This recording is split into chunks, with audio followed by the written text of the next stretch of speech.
X in my name is not just a symbol or a target sign. A spell that attracts all who spit facts online all the time. Can you see it? All the ones who drag my name every single day. Can you see it? Can you see it? Can you see it? They keep saying you don't have what it takes to carve out your own name underneath the shadows of gods. And I keep waiting for the day disbelievers say I flew way too close to the sun. I wait, but it never really comes. The X in my name is not just a symbol or a target sign. A spell that attracts all who speak facts online all the time. The X in my name is not just a symbol or a target sign. A force that compels all to rebel from all that shackle find. Why do they just stand there against when they fall from the battles I have overcome? You feel it, feel the cope and the seething tone that they make while I stand up, man among gods. And I keep thinking with my mills, shooting ropes in my cold that faces towards the sun. They hate, but I'm sitting comfy with their mom. The X in my name is not just a symbol or a target sign. A spell that attracts all who speak facts online all the time. The X in my name is not just a symbol or a target sign. A force that compels all to rebel from all that shackled mind.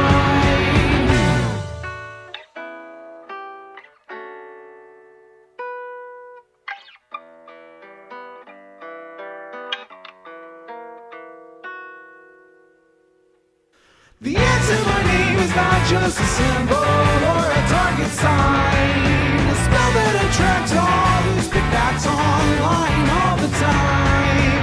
The X in my name is not just a symbol or a target sign. A force that compels all to rebel from all that shackled minds. It's you and me, your mom, it's me. I'll take another hit from my name. You've seen now, watch me not now, punch your face now. Show you how.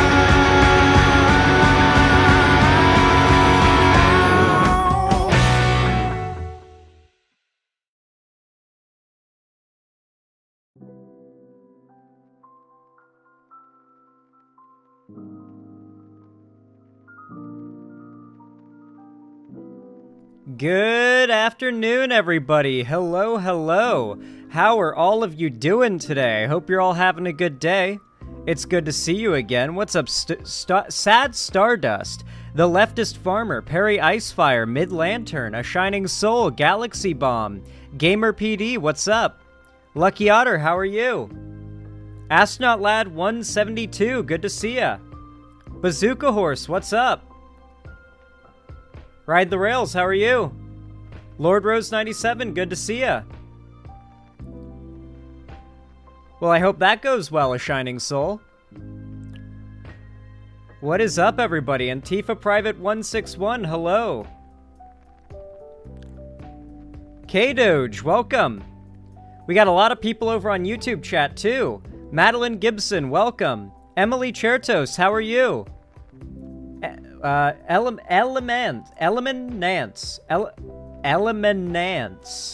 Eliminace? Probably Eliminace, actually. Yeah. Tactical Gaming Fool, Ampersandy, Mead Demix, E-Man, what's up? Unity Space Cyber, hello. And then Lucky Otter also in YouTube chat, welcome, welcome. What's up, Lefty Jenna, good to see ya. I refuse to be Doomer. Yeah, I saw the news about how Trump is now God Emperor, and he cannot be found legally culpable for anything he does that's against the law while president. You guys know how you deal with that, right? You vote for Biden. You make sure he never ends up being president again, because now, no matter what he does, no matter what, he cannot be held legally culpable. Fuck the Supreme Court. Why is anybody surprised that the Republican-leaning Supreme Court voted for the Republican guy to have complete immunity from the law? It's exactly what they do. Why would you hold out any hope they wouldn't vote for that? I told you guys weeks ago that was gonna happen. We must fight and advocate like it's never been done before. I've been telling you, don't let Trump get reelected. A second term's gonna be far worse. No, but fuck them anyway. Oh, absolutely, fuck them, yeah. Biden has the chance to do the funniest thing. Do you think Biden should be replaced? No. No, like, his numbers have gone up post the debate. You guys know that, right? That his numbers have now gone up. Trump's coping about it, because remember, this only really matters if Trump can be reelected. So yeah, we're doing fine. We'll be okay. Don't doomer. Do not doomer. I know that a lot of content creators are gonna like fear bait off of this and they're gonna doomer post. Just don't do it. Just don't participate in the doomering. It is definitely not good news, but it's not the end of the world, especially if you're willing to support Biden. Remember, Biden's the only person that's ever beat Trump in an election before. Ever.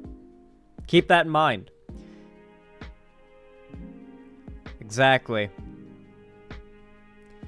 Pufflecakes, thank you so much for the tier 2 sub. I really appreciate that. Very kind of you. Very base. Thank you, thank you. Tell your Discord to stop doomering then? Are they doomering? I'll go in there and I'll drop a fucking bloom bomb on them. A bomb of bloomering. I'll make them happy. I'll make them be happy. They'll have to pretend to be happy. No doomering in my Discord. Hardcore doomer. Then tell them that I'm coming. Alright? If you see anyone doomering in my Discord, you tell them I've already said I don't want that shit. And that if I see it, they're gonna have a problem with me. Fear is okay and natural. We just have to be strong and face it. It's just... Listen, guys, fake it till you make it, alright? Just fake it till you make it. Don't succumb to dooming. That is what Republicans want, okay? The worst thing you can do for yourself is give in to the despair that Republicans want you to feel. They want you to not vote because they want you to think that your only representation option in Biden is really bad and that you shouldn't go out and vote anyway. Don't give in. Don't think the way they want you to think. Do not be a cuck to the GOP. Exactly, Lucky Otter. Don't cuck. Don't doom and cuck like they want you to. That's the cucked response they want us to have. Don't have it. Anyway, Pufflecakes, as I said before, thank you so much for the tier 2 sub. I don't know how many months that is, so let me know so I don't undercredit you, but for now I'll count it as 10. Thank you so much, or for $10. Thank you so much. I really do appreciate it. Hell yeah, Perry Icefire. Oh, thank you, Pufflecakes. I appreciate it. Let me update the dono goal, which I also forgot to update again today. God damn, I am off my my game when it comes to setting up stream. I mean, I mostly am on my game. It's just the setting up the dono goal beforehand. I'm not on top of lately. Zan's stream is giving me some much-needed optimism. Exactly, that's what I want for you guys. I will say I am now a day and a half with no Monster Energy, and I am definitely going through caffeine withdrawals, so I'm a little eepy, but I've got a good handful of segments for us to cover today that I think you guys are going to like regardless.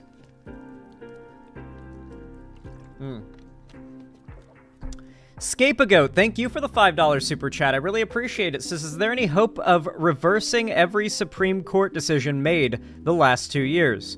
If we keep a Democrat in office forever, yeah.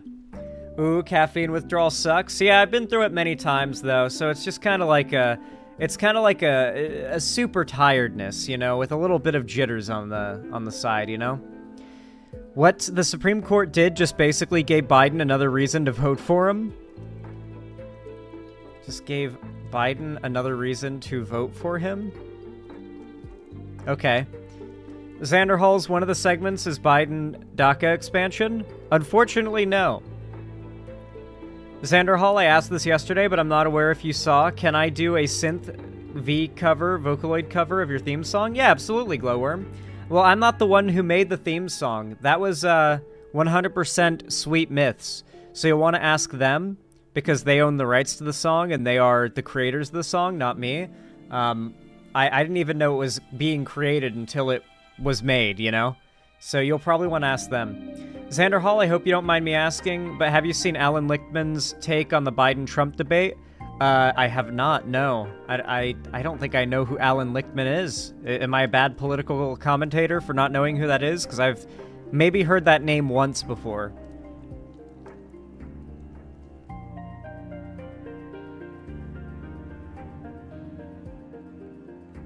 God, I've got crusties in my eyes, too. I did get a lot of sleep last night. A political scholar? Oh, cool. Sounds neat. One day I want to make a deathcore Xander Hall theme. That would be great. That'd be cool for, like, the final season of Xander Hall, you know? Like, when I do my final, like, year of streaming, my intro theme is just the deathcore version of my X in my name theme. We go full leitmotif, like Final Fantasy style with it.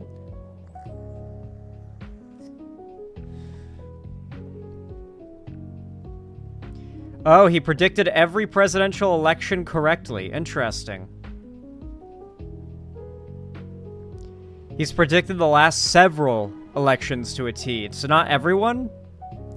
Zan, thoughts on fan fiction? What a specific and well contextualized question. My thoughts are yes. I watched a few minutes of Vosh's coverage of the Supreme Court's decision. I just had to close out of it. It was mostly negative and lots of doomerism and Fed posting. I mean, that sucks. I'm sad to hear that it's pretty doomer over there. It's okay though, guys. Not everybody can be as based and correct all the time as me. No, I'm wrong all the time. I'm probably wrong, like, more often than I even know. You're usually wrong more than you know, because that's how being wrong works. But in all seriousness, I like to think that as long as I keep to a few core principles of my content creation and my engagement with, like, my audience, I'll generally avoid any, like, missteps, you know? A big one is, like, always, like, advocating for progressive ideas, not, like, giving up on those beliefs or anything, you know what I mean? Another one of them is encouraging people to not doomer and to not get depressed over politics or to give up. And the other core tenet of my engagement is encouraging people to engage with electoralism, to canvass, to tell people to vote, to just generally educate themselves on local electoral politics, that kind of thing. So as long as those 3 points are upheld, I think, in my content forever, I don't think I'll really ever find myself getting into anything that I don't agree with in the future.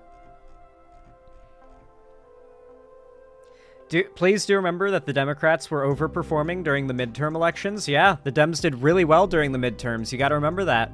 People are not going to forget that the Supreme Court got rid of Roe v. Wade and has now made Trump immune to legal consequence.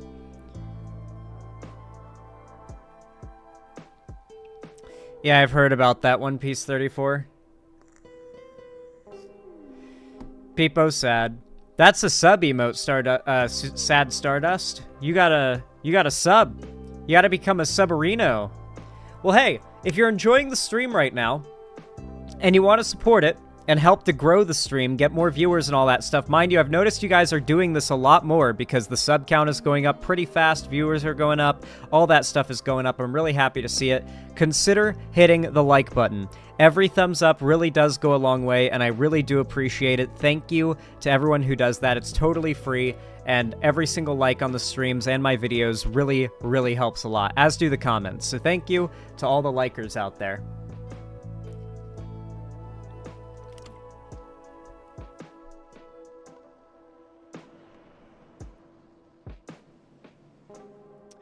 Yeah, it sounds like the problem in a lot of the streamers' communities is the chat with the doomer stuff, from what I've heard, and like the really anti-Biden stuff too. I will never allow it in my community, alright? I keep a tight filter on my community, and it may mean that I grow way slower than most other content creators, but I feel like, hopefully, in return for that, like, slower gain investment, it ends up with me having a more long career, you know what I mean? Like, my growing has been more of a marathon than a sprint, and so I hope that once I've reached a larger, more successful point, that is more like a marathon than a sprint too. That's sort of, and that's generally how it goes. Like, when I think of content creators that are really big, they've tend to have been around for like a decade before they ever really blew up, you know? Like, Mr. Beast was making Call of Duty commentary videos when he was like 12 to like 10,000 subs. For years, for like 6 years, that's what he was doing. So, who knows? Maybe we'll be bigger than Mr. Beast one day. I will be the biggest political streamer in the world. It will happen. Oh. Zan's gonna have a Fallen Kingdom moment someday? Well, that's hopefully not. Xander Hall, did you see that some people who wanted Biden to be replaced in 2020 is the same people who want Biden to be replaced in 2024? Yeah, that sounds about right. Yeah, I mean, it's always the psyop types, right? I left Hassan for the Doomering. Oh, yeah. I imagine Hassan's been Doom posting a lot lately with Biden and Trump being the only options.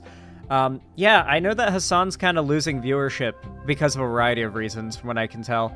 I can say that I've been gaining a lot of viewership, so that's good to see, I guess. Maybe that's a lot of you guys leaving other content creators and coming to my channel because it's depressing or something. I don't know. Yeah. Who knows?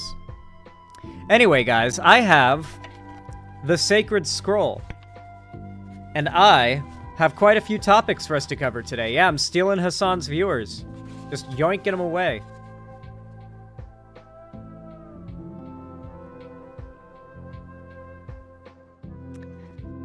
Let's start with probably the most, raw story of the day. Actually, hold on. I got one to add, too.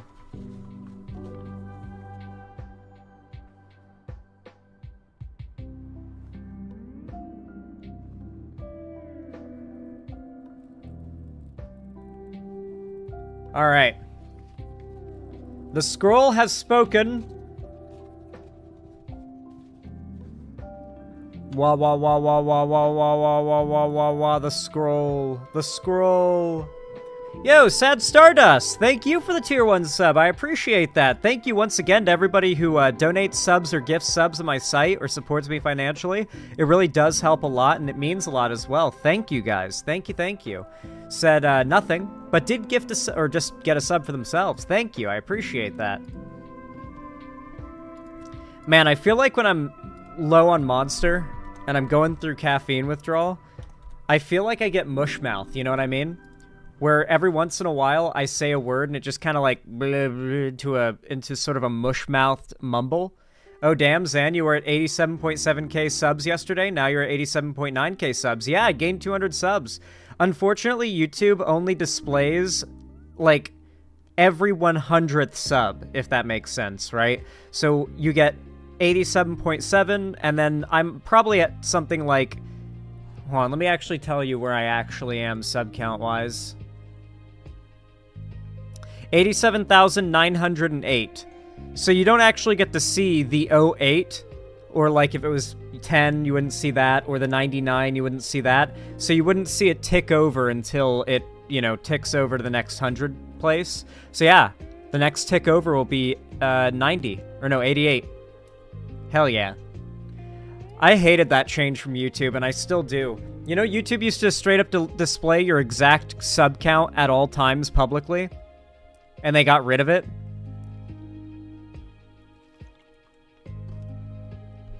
I hate that. Because it was so cool just like sitting on my homepage on YouTube and just refreshing it to see my sub count go up. Like, even if it was a single gained sub, I could just look at my sub page and see that sub count go up, you know? I mean, even the dislike button. I mean, I've never really gotten a lot of dislikes in my videos. Even the ones that get, like, rated by Nazis.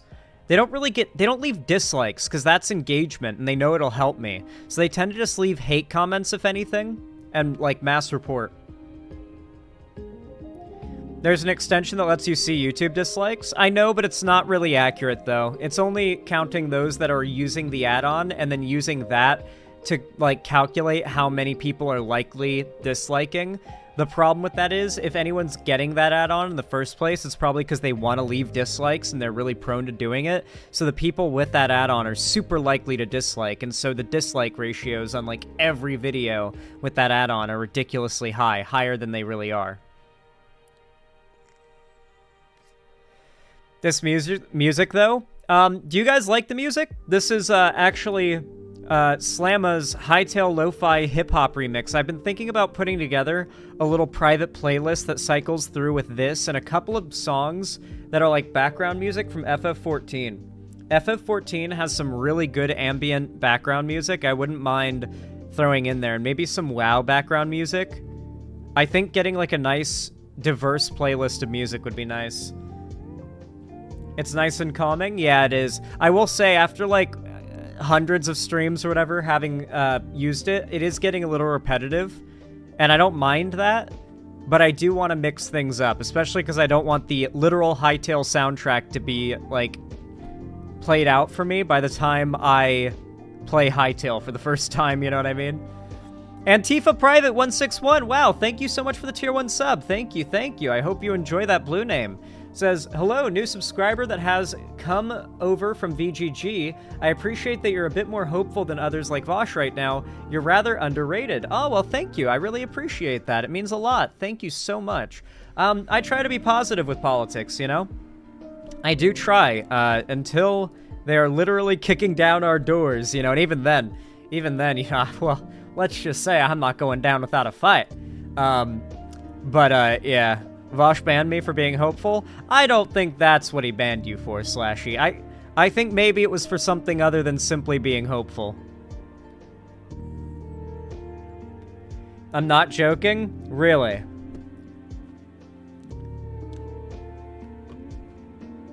Who is VGG? Vosh.gg, the website, Vosh's website. He banned me for saying that Trump's dementia would cause him to self-sabotage. If you were saying that in response to him emphasizing how much we need to keep Trump out of office, then yeah, that might come off as dismissive. Which, frankly, I can see why he'd ban you if you were coming off as dismissive of the serious danger Trump poses, because, like, that was the same logic people used back in 2016, was that even if he is really bad and gets elected, he's too stupid to do the bad things, right?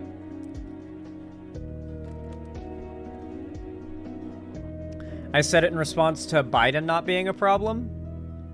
Why the hell is that bannable, though? I have no clue. I don't know. I ban people for dumb things sometimes.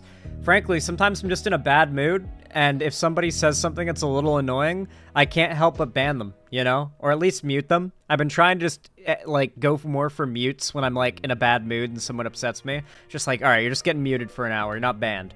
But yeah, sometimes you just get a streamer on a bad day. That's not just me, by the way. It's every streamer. Like, some streamers are just not having the best day, not feeling all that good, and they're still live, and it's like, you don't want to... It's like, it's a bit like teachers. You know how when you'd be a kid and you'd go to school some days, you could just tell your teacher was in a bad mood, and you didn't want to fuck with them that day?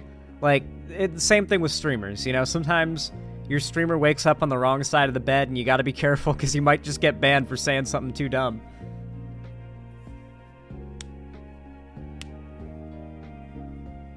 Some streamers are just arseholes 24/7. Some are, but some just, like, you gotta stream, like, every day to keep relevant and keep your career alive as a streamer, and some days you're just not feeling it and you're just kind of grouchy, you know? So I can imagine maybe you got banned because it was just not a good day for Vosh. Like, maybe you just woke up grouchy. It happens.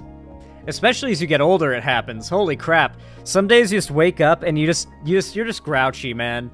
You're just like a grouchy old man all day. My local library by my work has a 3D printer, so I used it to print some Beyblade parts using models from Crazy Aries. Interesting. Cool. Hell yeah. Madeline Gibson, thank you for the $5 super chat. Says, I am here to let y'all know to sign up for Progressive Victory. Join the cause. Yes, indeed. Exclamation point PV in my website chat, and you'll get a link to volunteer with Progressive Victory. Please consider doing that. You'd be based. It would be very based if you did that. True. All right. I'm going to get our first topic set up, and then I'm going to go use the restroom, and then we're going to start it.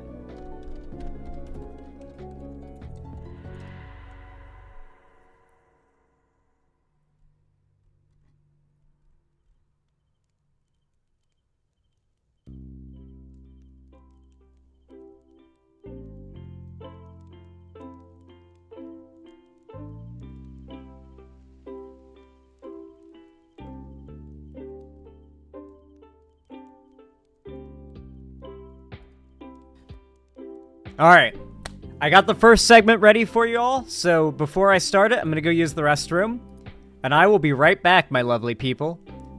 BRB, don't go anywhere.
Alrighty. Fantastic. Oh, what a pleasant surprise to return to. Ride the Rails, thank you for the tier 1 gifted sub to PPGirl420. Thank you, thank you. What a kind contribution of $5. I really do appreciate it. Thank you, thank you. And PPGirl420, I hope you appreciate that blue name you just got gifted. I certainly appreciate the $5. Don't forget the drink. I could definitely use a sip. I'm almost out of water. I'm gonna have to run upstairs and... Should I run upstairs and grab a water? I should run upstairs and grab a water before I start this segment, shouldn't I? Alright, I'll be right back. Just a second, chat. I barely have any, and my mouth is dry. It's a dry, warm day here in Washington, surprisingly.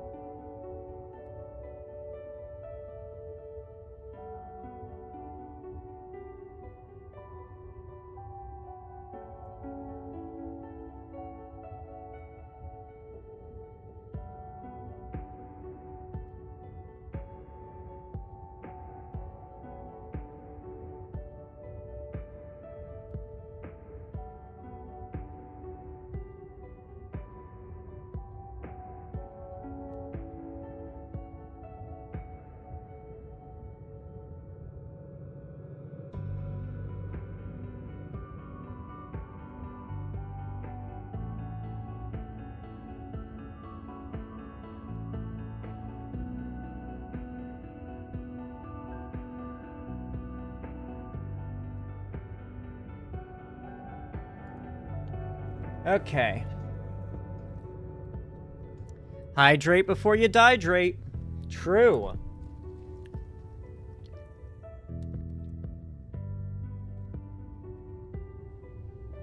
Alright, everyone.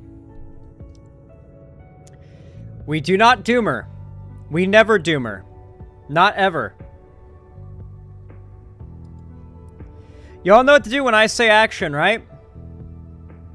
3, 2, 1, action. Well, everyone, this is the news headline that's got everybody panicking and freaking out right now, and I have to admit, it's definitely not good news, but it's not the end of the world. It's just more of the same. It's more of Trump living up to his nickname, Teflon Don. I know that a lot of you guys were probably holding out hope that the Republican-leaning, multiple current sitting Trump-appointed Supreme Court justices wouldn't decide to make him completely immune to legal consequences for any laws he breaks as president, but I certainly wasn't.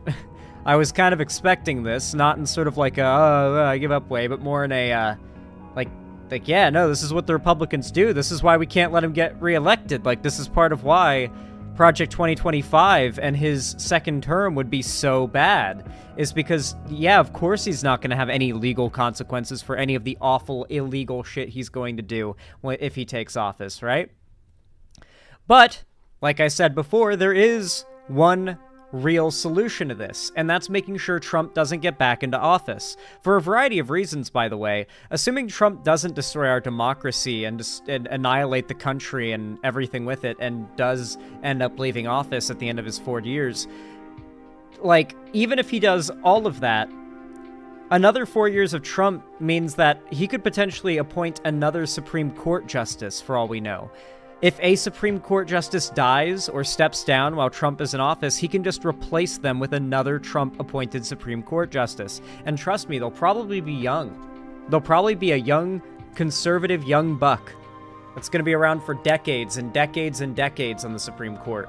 You need to vote. There are no systems, no bureaucracy that is magically going to sweep in and save the day. This is all you. It's all you. You've got to exert your power through your electoral weight. And that's your vote. We got some CNN coverage of the ruling from the Supreme Court here. Let's hear what the deal is. This should be motivation for you to be more active, not to become passive and doomer.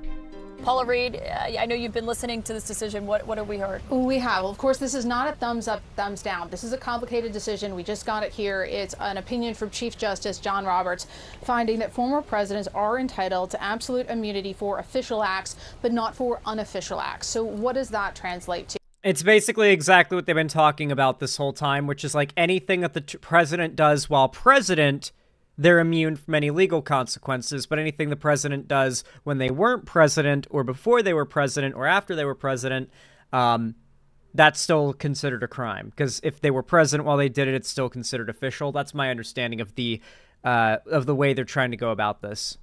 Well, this is something we saw that was sort of signaled in oral argument, because what this means is that the former president cannot be prosecuted for anything that was officially part of his job when he was in office. And that's significant because even his own lawyers. And they'll rule that anything he did was part of his job, right? Like when he's the president, it's 24/7, 7 days a week, 365. He's the president. Everything he does would be considered official. So for those 4 years, every crime he committed in that stint, he would be found basically pardoned of by default. Conceded during oral argument that not everything that is alleged in this indictment was an official act. So now the question is, what does the special counsel... And it's not just Trump either. This is the president. Like, the sitting president now has effectively we have no recourse to pursue the sitting president with legal action if they commit an atrocity that's against the law. Like a king who gets to say what the law is and the rules are, so is allowed to break them, that is the power the president would effectively have. Yeah, Biden should just jaywalk openly. Counsel do here. He could potentially try to cull down this indictment to a more narrow one, just focusing on... What does it stop Biden from abusing this? Biden's a Democrat. unofficial acts and then try to proceed with this case.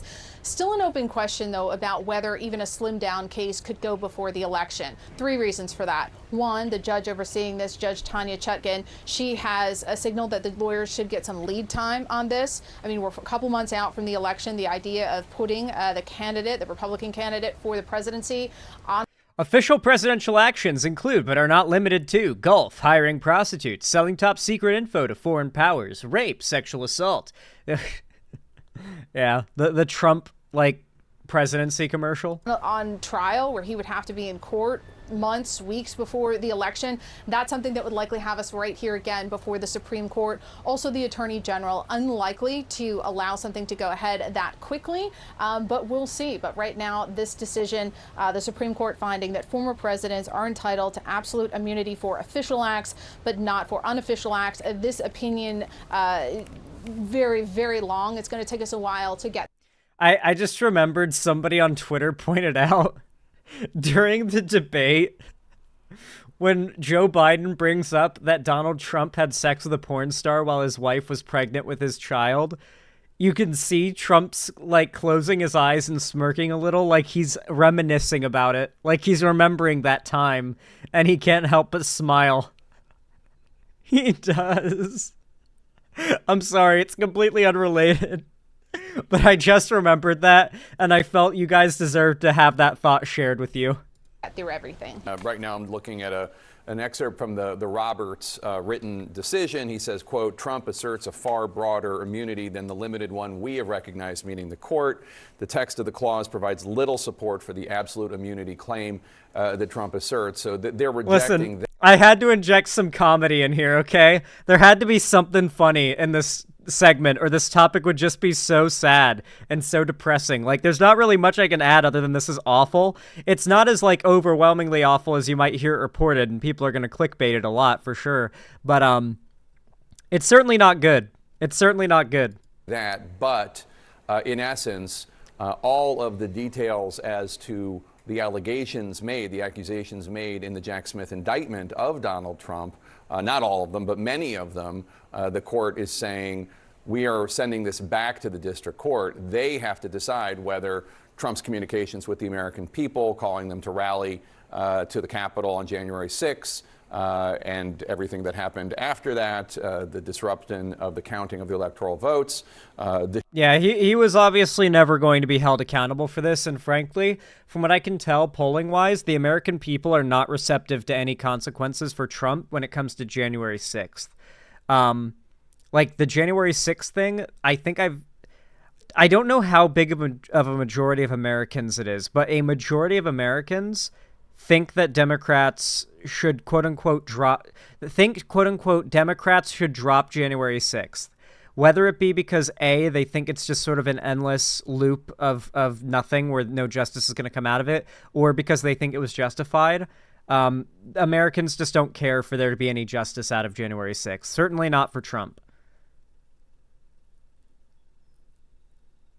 The majority of Americans are also retarded. That is true. That is true. Yeah, getting justice is copium. Yeah, there probably won't be justice for January 6th outside of some of the most insane rioters who are dumb enough to post videos of their faces online. But Trump himself, he's very good at stochastic terrorism, right? It's about 60% of Americans. Okay, yeah, so not a strong majority, but still a majority, a technical majority of 60% of Americans think that, quote-unquote, the Democrats should just drop January 6th. The sham electors scheme, all of that, whether or not that's an official act, has to be determined by the U.S. District Court. And Ellie Honig, you were saying what's most significant about that is the U.S. Supreme Court could have said, we're remanding this to the district court, to the lower court, and whatever they say goes, and we will uphold that. They didn't say that. Exactly. To the contrary. This case will not go before the election. It will not be tried before the election, and here's why. Supreme Court has just said there is such thing as criminal immunity. The test, as we anticipated, is essentially official acts versus unofficial acts. We're sending it back to the district court, and this is an important detail, the court says several times, whatever the district court finds can be appealed before trial. Jack Smith had made an argument of, well, maybe... Yeah, you're actually making a good point there, One Piece 34. Have you noticed that Trump's way of handling this election is a lot like the way Hillary handled it? Like, Trump in 2020 and 2024 is acting a lot like Hillary. Like the say hello to this future president type shit. Like, I don't know. Every time I see new polling data from the US, I'll check that out in a second, Ride the Rails, but it is a purple link. All right, let's watch.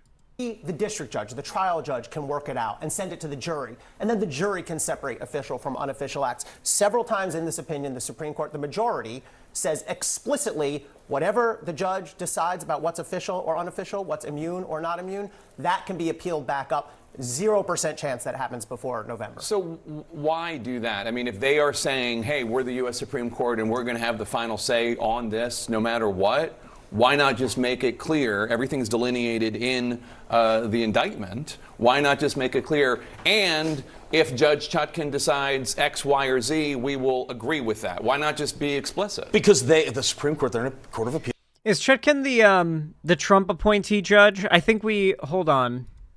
I think she is.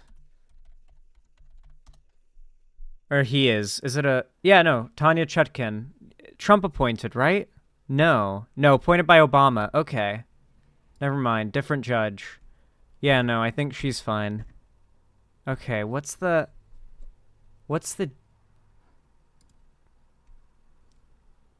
Yeah. Okay. Yeah, no, actually that's good news. No, I think that's probably a good thing if she's... Yeah, no, she seems fine. I don't think that she's going to have a favorability towards Trump like in the documents case that Trump is under right now, where the judge is like just blatantly pro-Trump, both appointed by Trump and also just openly acting favorable towards Trump despite the evidence that he is guilty. Appeals, they want to see a record, right? And I think, with Judge Chutkan just kind of dismissing out of hand all conduct whatsoever, the president has no immunity for all criminal conduct, for any criminal conduct. They've gone back and said, no, you need to go look at this, and then come back to us based upon what we've said in this opinion. And the other thing is, well, it's the right. So they're trying to like strong arm her into agreeing with the Supreme Court's opinion. Like they're basically just telling her like, no, our opinion that Trump or the president should be immune is correct. Read our opinion, then come back and agree with us. Is that what they said? And rules governing when and how to appeal aren't set in stone or aren't entirely clear. And I think they felt some need to delineate that this is an appealable order. They aren't always. And sometimes some things you have to wait to appeal until the end of a trial. They're giving whoever it is, and probably Trump, the opportunity to appeal during trial. Well, let me ask you, do you think that if Judge Chutkan had ruled differently initially and said, it basically closer to this, the conversations with the Justice Department are clearly official acts, I'm not going to count them, but the other one, like if there had been a less of a sweeping, of course he can be indicted on any of this stuff, ruling by Judge Chutkan, would this not have been ended up where it was today? Did she open the door for a decision like that? Yeah, I feel like people are just being a little too doomer. Like, it's not even a matter of, like, you shouldn't doomer over this stuff. It's also a matter of this news is bad, but it's nowhere near as bad as you guys have made me think. Like, Jesus Christ. Y'all were freaking out about this like he had been given absolute immunity. He's not. Like, that's not at all. The sitting president has not been given full immunity, even of crimes committed that are considered official acts. It's still considered on a case-by-case basis. Like, and not to mention, this doesn't really mean anything outside of, like, trying to get some, like, karmic justice against him for stuff he's already done, as long as we prevent him from getting elected again. Please, for God's sakes, vote. She did. I think Judge Chutkan's going to have a lot of regret. When she issued her opinion, it just said there's no such thing as automatic immunity for everything a president does his whole 4 years. When I was reading that, I said, okay, where's Part B? I expected Part B to be, and I find, having reviewed the record and reviewed the documents, and I find that even if there is such thing as immunity, he was outside the scope. And by the way, that's what the Court of Appeals did on their ruling. The problem is, as Jim was saying, the Court of Appeals and the Supreme Court, they're not fact finders. This can only be done at the district court level. And so I suspect Judge Chutkan is feeling some regret. It wasn't like it was some leap of logic that she should do that. This happens. There are hearings. For example, in the Georgia case, Mark Meadows is trying to get his case moved over to federal court. The question there is almost the same thing. Was Mark Meadows in or out of the scope? You know what the federal judge did there in Georgia? He held a hearing. Mark Meadows testified. He said, I find based on this hearing, you're outside the scope. If Judge Chutkan had done that, we'd be in a very different position. Where I don't agree with that, though, is that either of the parties. So they're arguing right now about whether or not some onus is on Judge Chutkan for giving the Supreme Court the opportunity to challenge her in this way and to provide Trump, and by that extension, every president, but really this is about Trump. It's always about Trump, immunity. I don't know. I don't know if you can really blame it on Chutkan, because, like, at this point, we know the Republicans, and especially the Trump appointees, the Trump loyalists as well, they'll do anything for him. There's no, like, they'll break procedure, bend the rules. That's the whole point. It's all about breaking the system and letting Trump build a new one out of the ashes. Would have had an opportunity to appeal the portion of they have once again in 2024 they're thanking Obama. Thanks, Obama. That opinion that they did not agree with. Of course, because they blame the Obama-appointed split judge. The baby gobbledygook that they would have had a right to appeal. You can't tell me that either Jack Smith or Trump's team would not have attempted to take it up, and the Supreme Court would have creted similar gobbledygook. But we would have had an answer right now. Well, if she'd already done the hearing, we'd know right now. They would have gone up to the Supreme Court, though, and I think we'll never know. This is on Earth. This is on Earth too. All I can tell you is, having been covering the U.S. Supreme Court and their. Sometimes I wonder if this kind of stuff isn't even like, what kind of message do you think this sends to Americans? Like, even after the recent presidential debate, Biden's polling numbers have gone up.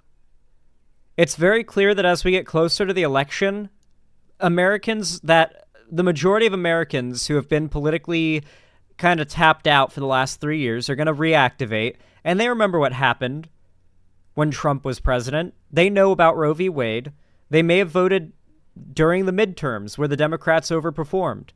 I think that come election season and like the last few months before the election, we're going to see so many Americans activate politically, and they're going to be more left-leaning.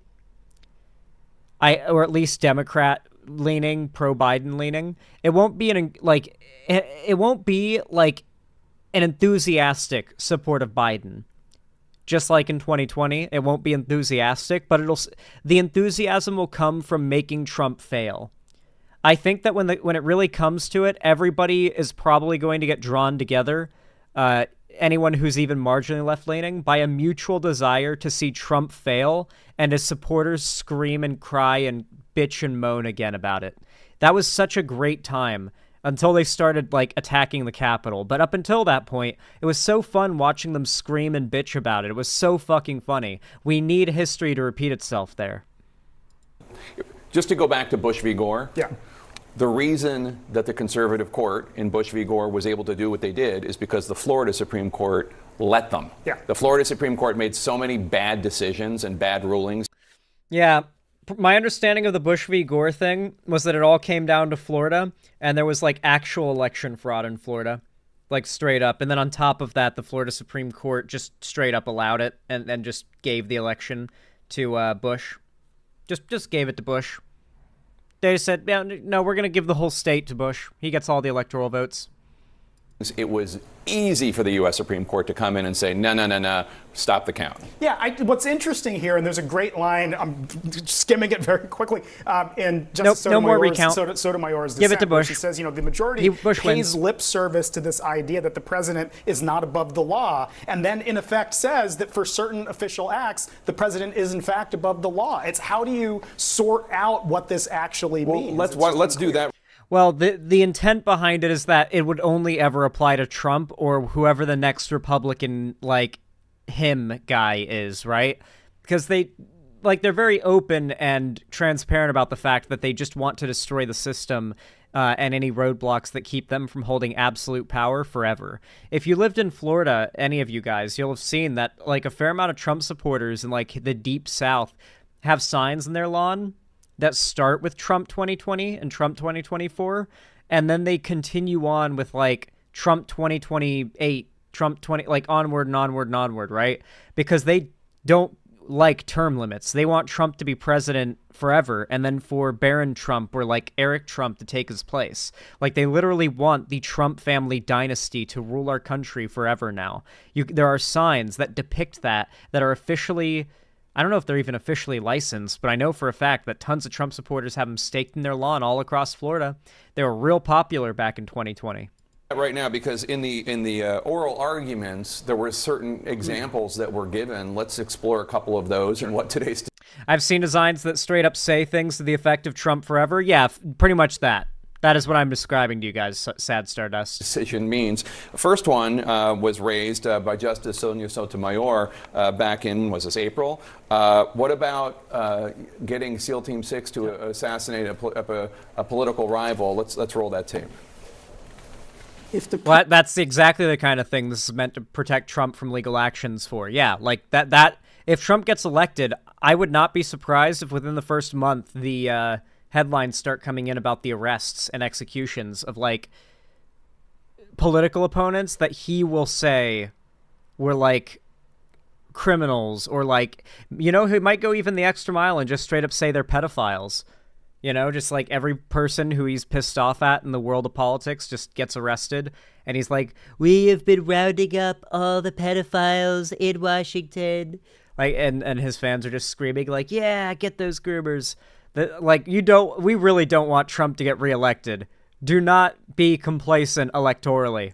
President decides that his rival is a corrupt person, and he orders the military or orders someone to assassinate him.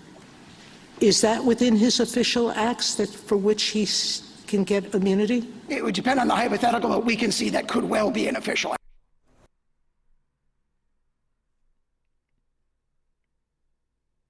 They admit it. Mind you, Supreme Court justices, like, they're just there forever. They get that job forever, so they can just be honest about that kind of thing. They can't just get fired for being openly, like, evil.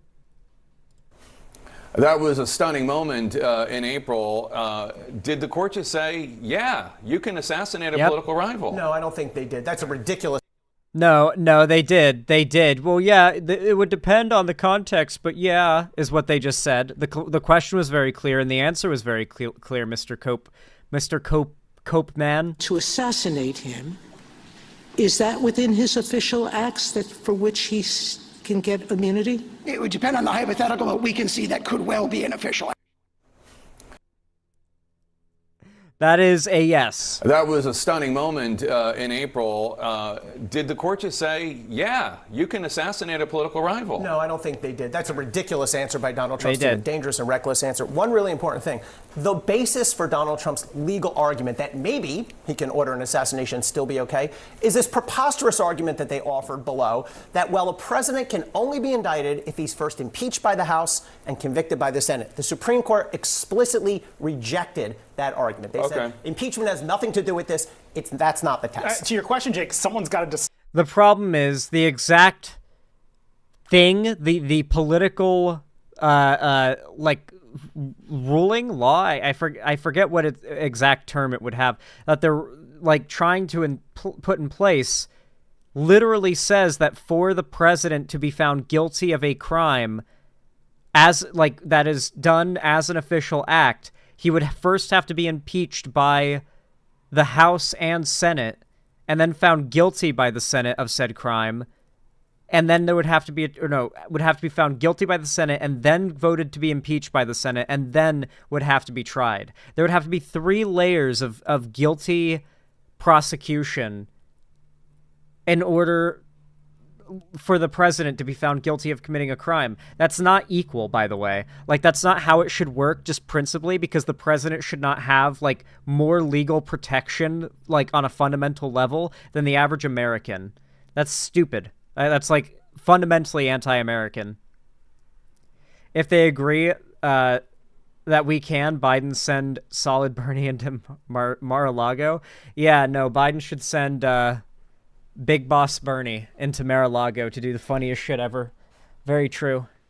Get Amon animations on it. Decide what's the official act, right? Right. And that the challenge here, and this was what Sotomayor was getting at in her point, somebody has to make the call as to whether even the preposterous SEAL Team 6 example falls under the ambit of official acts, and that's litigation and months in court. No, agreed. I think that's something that will have to be decided by the trial court if we were faced with that preposterous type of scenario, no doubt about it. Jamie. I just have a quick question for the lawyer. So one of the big concerns is getting evidence out in front of voters before November. We now don't think a We're not trial gonna get it. is possible. No. Is it possible, one lawyer just texted, would an evidentiary hearing be a way for Jack Smith to get some of that evidence out there in the public record? Sure. So the district judge now has to have an evidentiary hearing. She can absolutely do that before the election. She can hear from witnesses. We're not going to get a verdict. I guess the judge will say some things were official or unofficial, but there's not going to be a convicted felon tag hung on Donald Trump for this case. I also should add, this is a major problem for the Georgia case because the factual allegations are very similar for Fani Willis's case. Now, that case is beset by its own series of problems, but now they're going to have to contend with this immunity problem as well. Interesting. Okay. So Trump is not quite as immune as I thought he was, but this is certainly not good news. It's really bizarre how many headlines are just outright advertising this as like, Trump has immunity, Trump full immunity, Trump, Supreme Court rules in Trump immunity case. Trump, like, the headlines are really clickbaiting it, so I can't really blame people for thinking that otherwise, but it's not quite that extreme. On top of that, fundamentally, this doesn't matter if we just keep Trump out of office forever. Just don't let him get back into office, please. Vote. Vote. Seriously. You'd be surprised at how much even a single vote matters, you know? It always like to throw back to the Bush v. Gore election where it really came down to a small number of votes and, you know, had just a few thousand more people thought their vote mattered and voted for Al Gore, maybe things would be different. Maybe the Republicans wouldn't have been able to say no recount or stop the count, because that was the motto. The reason why Trump said stop the count is because that's how Bush got elected. Stop the count is a Republican motto for, like, stop counting votes. You know, like, we don't want the actual president to be the person who got the most votes. We want it to be one of us, you know? Oh, yeah, very true. Ride the Rails, thank you for the $5. I really appreciate that. Very kind of you. What a perfect way to finish off the segment. So true. Every time I see polling data from the U.S., I mean, this isn't true right now, actually. Maybe it is when it comes to, like, whether or not Trump should be charged for January 6th, but I'd say right now the polling is actually pretty good. It's in favor of Biden right now. Because democracy basically means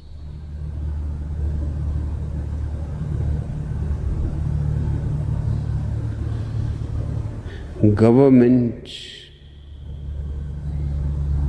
by the people, of the people, for the people. But the people are retarded. Because democracy... It's so fucking good. I love that video so much. I love that video. It's so good. Anyway, if you enjoyed this segment, consider dropping a like. Every thumbs up really does go a long way, no matter when, where, or what you're watching. Subscribe and ring the bell icon if you haven't already on YouTube so they tell you when I go live or upload a new video. And of course, don't forget to comment down below as well. It helps as much as liking. So if you like and comment, well, that's double the support on the channel, and it really does help, so thank you. And don't forget to follow my social medias, which are all linked down below in the description, and consider perhaps even joining my fan Discord, which is the main hub of my community, and it's totally free to join as well. I host weekly watch parties, gaming events, or call-in streams in there, and I also announce all my new uploads and streams, so you won't miss anything if you become a member of the Discord. Do not forget as well, by the way, that if you want to support me directly financially, it is very appreciated if you do so. It helps to support me a lot. if you donate, subscribe, or gift a sub on my website, or support me through YouTube, Twitch, Streamlabs, Stream Elements, Patreon, or buying merch to the Streamlabs link down below. But regardless of how you support me, thank you so much for watching, even if you're just a lurker chilling out, and have a good one. How do you guys like that segment? I feel like it came out pretty good. I'm so excited for you guys to raise enough for me to start Quail content. Because it's not just Quail content that I'll be able to do. A big part of the dono goal that I've been putting money aside for is a new camera. A proper DSLR camera that can catch high quality video. And I mean, like, you can catch video, like capture video with a phone camera, but there are a lot of situations where the video quality is going to turn to shit. And it's why, like, there are no popular vlogging YouTubers using phone cameras these days for their, like, stuff, because things like driving down the, like, if you're in a car and you're looking out the window, things get really blurry and it's hard to focus. There's a lot of problems with lighting, like, you have to have pretty solid lighting for a phone camera to work. So I'm trying to get a proper DSLR camera, one that has, like, a strap, too, that I can, like, put my hand through so I can hold it very easily and not have to worry about dropping it like I would a phone. And I want to use it to do other types of real-life content, because I can go to all sorts of different places in real life and film videos when I have a proper DSLR camera. It's kind of the main gap, the main barrier between me and making IRL content high quality is that type of camera. And since I want to get it for the Quail content, I'm kind of using that to... I feel like using kill two birds with one stone as an analogy here with the Quail stuff would be bad. I don't know. Do two things with one act, for lack of a better analogy to use, because I don't think I should use that one. Exactly, Galaxy Bomb. You have no fucking clue how hard it was to prop my phone between the windshield and, like, the dashboard on trips whenever I was trying to get footage for those traveling trips. I literally couldn't. Like, I tried so many times to do videos where it was, like, a documentary type thing, or just a little mini movie of, like, the road trip from Florida to California, or from California to Washington, and the phone, like, recording with a phone was just actually impossible. It was just, it fucking sucked. I gave up. I need to get a proper camera.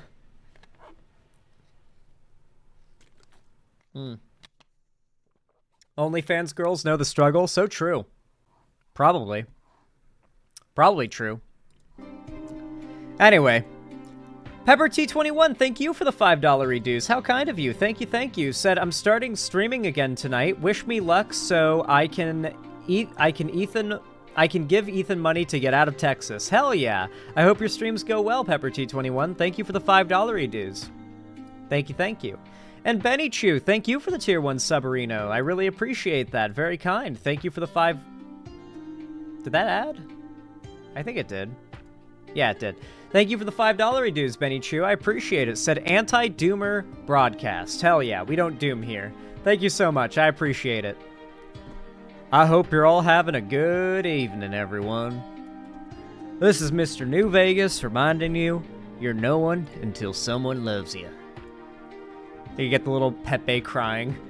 Have you seen that meme? The one where... Hold on. Mr. New Vegas crying Pepe meme.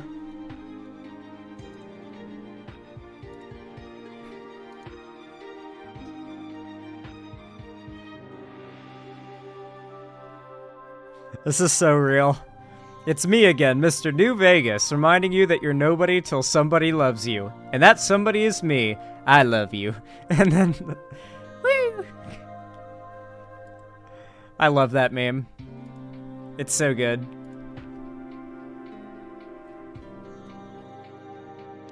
Texas is rapidly becoming a shithole, that much is true. Yeah, from what I hear of Ethan, Texas fucking blows now. Like, it's really getting to really... Well, it's always sucked, but it's getting to really, really suck to the point where, like, even Texas-loving Texans hate it now.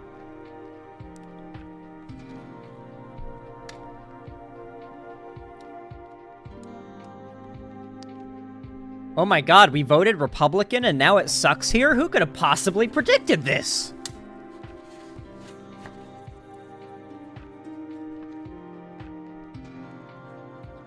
could have seen this coming?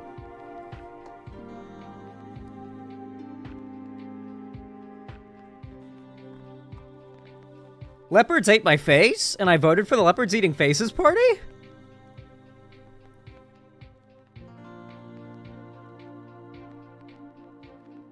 Oh. Alright, I got a good topic for you guys next.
All right, everyone.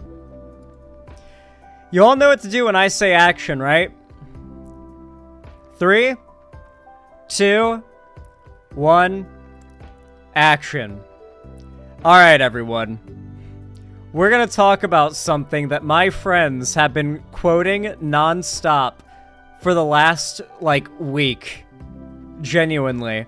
Ever since this came out, all of my friends have been quoting it. They're not, super into politics, but this has been such a... It's so cringe that they have connoisseured it because of the cringe, not because of the politics. It's genuinely a wild, crossover of worlds, I can tell you that. We're talking about the new Norm show. Who has seen this?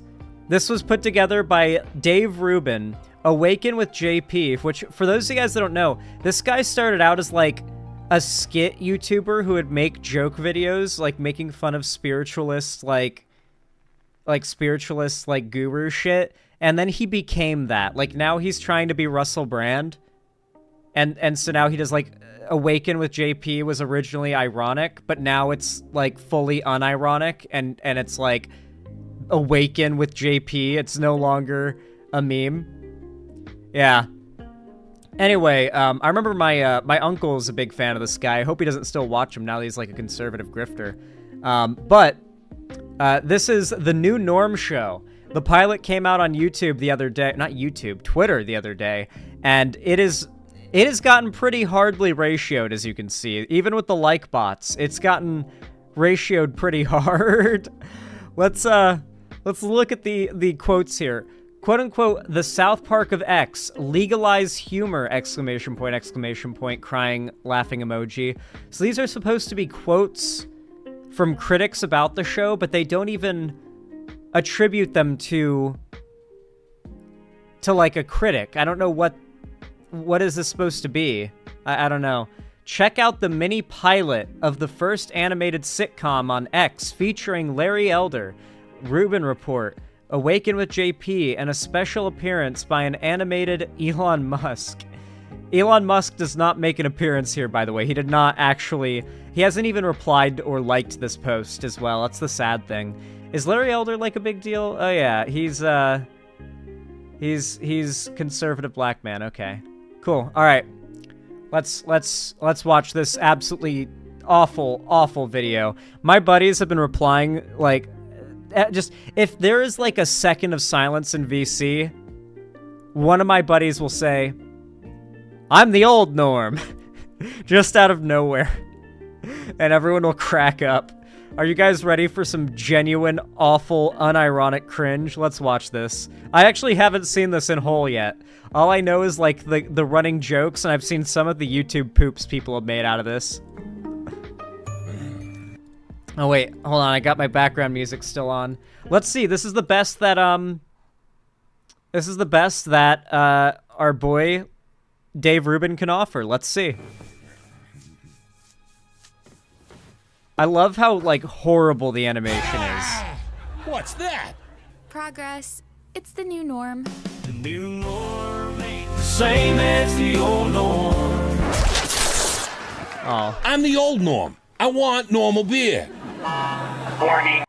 You gotta love the fact that there's a laugh track, and it goes off every second. Like, we're literally 23 seconds into the, like, pilot, and there's been 4 laugh tracks, maybe, and no jokes. Was that fucking AI? Yeah, that was AI music, by the way. Like, that singing bit was AI. It wasn't even, like, an actual, like, country musician singing. That was AI. Yeah, 100%. I have a feeling a lot of this comes from AI. You gotta understand, like, I think we're gonna see a big wave of, like, really low-effort right-wing grift slop like this, like more Bircham, more new norm show type shit, because these people are just trying to funnel in every last every last penny they can, and they have AI now. Like, with AI, they can so easily and for free, with so little money, churn out relatively high effort looking material. Like, if an animated video like this came out on YouTube 10 years ago, you might be a little impressed by the animation of this quality. Not, like, impressed, but for the platform, for some, like, YouTuber making an animated video, you'd be impressed. But in a post-AI world, you recognize all of this as, like, really low-effort AI asset shit, you know? Warning. Perimeter reached. Like, the art style is also really bad. Like, you'll see it more as we get more characters on screen, but the art style is really unpleasant. Norm might be the only character that's, like, even somewhat pleasant to look at. Every other character is designed, like, in such an ugly to look at way. You'll see in a moment. It's your fault I got house arrest. You're the one who threatened. I get that it's supposed to be, like, because you're supposed to hate progressives and, like, leftism makes you ugly or whatever, like, lack of racism is supposed to make you ugly in these people's world. But, like, I don't know, there's just something about the designs for, like, every character that isn't Norm, even Norm, but less so him, that just, it's very weird. Also, this, like, device looks like something that came out of, like, Black Mesa. Why is this, like, an asset stolen from Portal? It looks like a mix of HAL 9000 and something from Black Mesa. Why? Is that what the joke is? Or is it, like, just genuinely artistically bankrupt? I don't know. Wall-E reference? Oh, is it it's Wall-E. Oh, yeah. It's the steering wheel from the ship in Wall-E. You're right. I was thinking it looked like more HAL 9000 and, like, some kind of Black Mesa robot mixed together. But yeah, I mean, fair. The school board. Like, even the dog is animated. So how do you have to have, like, not been trying for your animation to just look this ugly and to have this ugly looking of an art style. I'm sorry. Like, this art style should be done away with. There are many things wrong with this as well. Like, you'll notice whenever he lifts his boot here, like, you can see that they just kind of, like, didn't animate whatever heel thing there is here. It's just really low effort. It's like a child's drawing. Warning. Perimeter reached. Ugh. It's your fault I got house arrest. You're the one who threatened the school board. I gently suggested Yelled. They stop brainwashing my daughter that girls aren't girls and men aren't men. Sometimes they're neither, or both, or furry and dressed like dogs. I genuinely cannot believe how frequently the laugh track happens here. It makes me wonder if this was made intentionally bad to farm rage, Because conservatives don't care if the thing they're posting makes money because people like it, or if the thing they're posting makes money because people hate it so much they can't help but hate watch it. So is this supposed to be like a Velma? Like, are they trying to make the money the same way that, like, Velma is making money off of hate watching? Because, like, it's just so bad you can't look away from the train wreck. This is some ChatGPT level of dialogue and writing. How much do you think AI was involved in the creation of this? Ow! Janice! Like, even his, like, I'm sorry, but the art style of this is just so bad. Also, why is the canned audience clapping for characters in an animated show that have never, ever been seen before? It's a pilot. Why are people cheering, laugh track cheer for this woman coming home? What's that? This is their depiction of a non-binary person, and we're going to take apart this design bit by bit in a moment, because I hate it. I think it's the worst design so far, next to his wife, maybe. But it really just kind of goes to show that, like, I think what they're trying to do here is just depict everyone who is bad as, like, ugly and weird, but the show is just itself ugly. And so it fails at that, because everything across the board is ugly. Warning, offensive. Actually, that...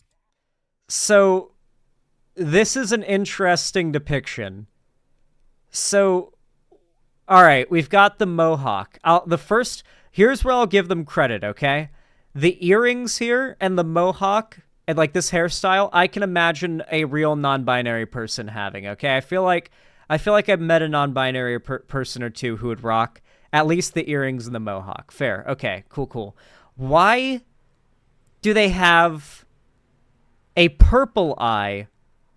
Yes, I know my cam is off. I turned it off so you could see. Why do they have a purple eye and a pinkish orange eye? Is that meant to symbolize the fact that, like, yeah. I know that heterochromia is a thing, but is, like, heterochromia, like, a non-binary thing?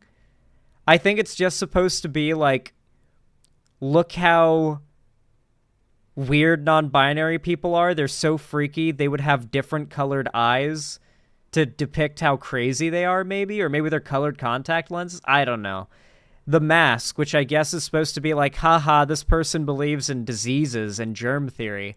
And then whatever this, like, outfit is, what is this outfit? Like, what is this, like, gray, brownish, like, I'm sorry, I have met non-binary people, they do not dress like that. I guess it's supposed to be like cult robes, maybe? Ah, yeah, cult robes. That is one of my pronouns. Also they, them, and me. You're non-binary? How do you know that word? I learned it in school. That's why I'm locked up. Norm, the judge agreed to condition. What I love about this is, like, this is supposed to be a comedy for conservatives by conservatives about how crazy the left is and what they'll do if they had their way. And yet, to, like, if you watch this as a progressive or even as, like, a normie, it just looks like the crazy, deranged world that conservatives think we live in right now. Because the conservatives talk about the world like this is currently how things are. Additional parole. What condition? Where's my room? That's staying here? Chaz is part of a new government program. To re-educate homophobic, transphobic, racist... Charlie, finally! Okay, guys. I saw a tweet that pointed this out the other day, and it might be my favorite thing ever. Notice how this is the second conservative cartoon to like, bring in the, like, black conservative sidekick to the white main character.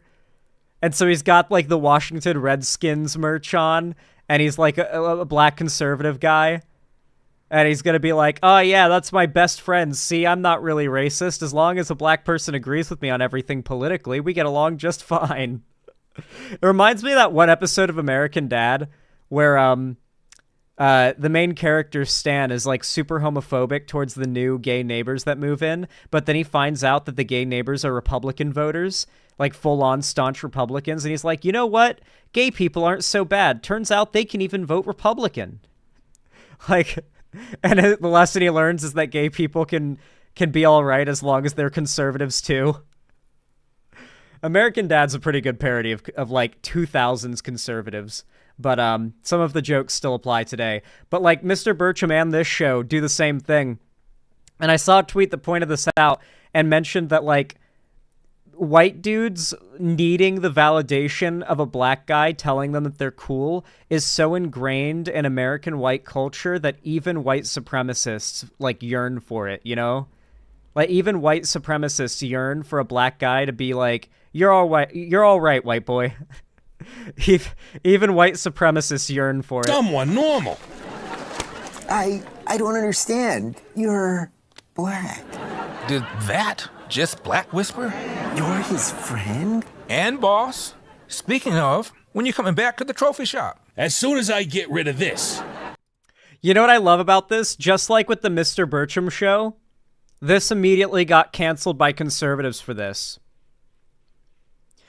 You guys may not know this, but that Mr. Bertram cartoon show got absolutely trashed by the right because a few episodes in, they introduce a gay character who's a gay conservative, like friend of Mr. Bertram, and Mr. Bertram's like, we didn't care where you put it or whatever, as long as you didn't talk about it. And it's supposed to be like, yeah, see, we conservatives aren't homophobic. We just don't want to hear about it. And then the overwhelming response from conservatives is like, how dare you? We just wanted one show where we didn't have to hear about this gay crap. And it's like, They heard the don't ask, don't tell joke, and we're like, why do we have to hear about this gay stuff even here? And they got super fucking mad about it, so the Mr. Bertram show got canceled. Like, it's so funny how much these people desperately try to do the whole, like, we're not racist, the left are, and then in response, their viewership and supporters get really mad at them for not being racist enough. Which means I gotta take in that?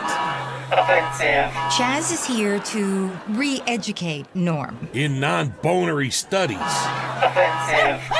I'm Why is allergic bro thinking to about dogs. boners? It's okay. Billy is an emotional support dog and non-binary. Oh, okay then. Good dog. I come here to get away from woke. Trouble at home? Oh, my boy, or whatever it calls themselves now, is thinking about transitioning. Reggie? Try Regina. Transitioning to what? Another fumble! Hopefully not a Jets fan. Hey, pronoun. This bud's for you. Offensive. Did he just give an underage kid beer? I'm pretty sure it's I'm pretty sure that's not a good thing to do. That's not a thing that conservatives are in favor.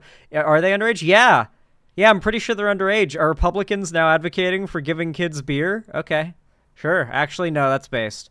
I would have focused way better in school if I could have like just had like a bottle of whiskey on my desk and a shot glass. You know, like imagine I'm just like 13 years old. I'm in school and it's just like, oh man. This is getting a little boring. Just pour myself a shot. Oh, just back to work, you know? I would have been laser focused in school if I could have had a buzz. I can't drink. I'm not 21. Yeah. Y'all influenced my boy to cut off his junk, but draw the line at beer? Y'all influenced my boy to cut off his junk, but you draw the line at beer. I love how they think this is some epic hypocrisy. I'm gonna kill myself watching this. I know. It's just nothing but straw man after straw man. But do I need to like deconstruct the straw man? Obviously, the overwhelming majority of scientists, doctors, etc., all agree on the proper procedures for dealing with gender dysphoric youth, being supporting their like identity and everything. So the fact that doctors don't agree with that idea when it comes to if a kid wants to drink beer is where the difference is. I don't think it's hypocritical to align your politics with what doctors and scientists overwhelmingly say is safe and recommended insofar as a medical treatment. I don't think that's really a hypocritical thing. I love how they've got, like, the canned audience to be like, yeah, like, cheering along whenever an epic own on the left is made. Can't do this. Yes, we can. Find a way to break him. My God. Maybe we can fix the country. I just want normals beer. You know there'll be jokes. The new norm ain't the same as the old norm. Everything's changing and I don't know when. This whole nightmare will end. Get ready for the ending. The AI redneck voice singing, and thank God for Elon Musk.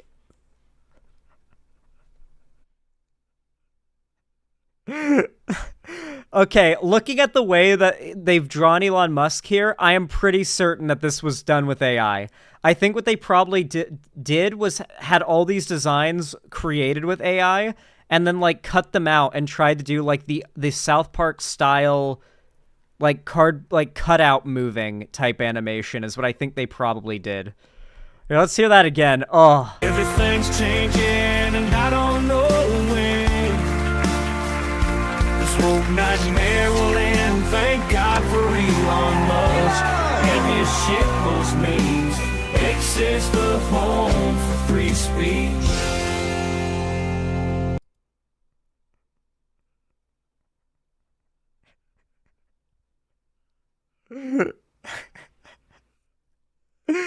Mind you, if I try to post cis in the replies, it's going to tell me not to. If I try to post the word cis. Oh my God. Holy shit. I died from cringe. I almost forgot. These We're going nuts. to Disney World. Make America funny again.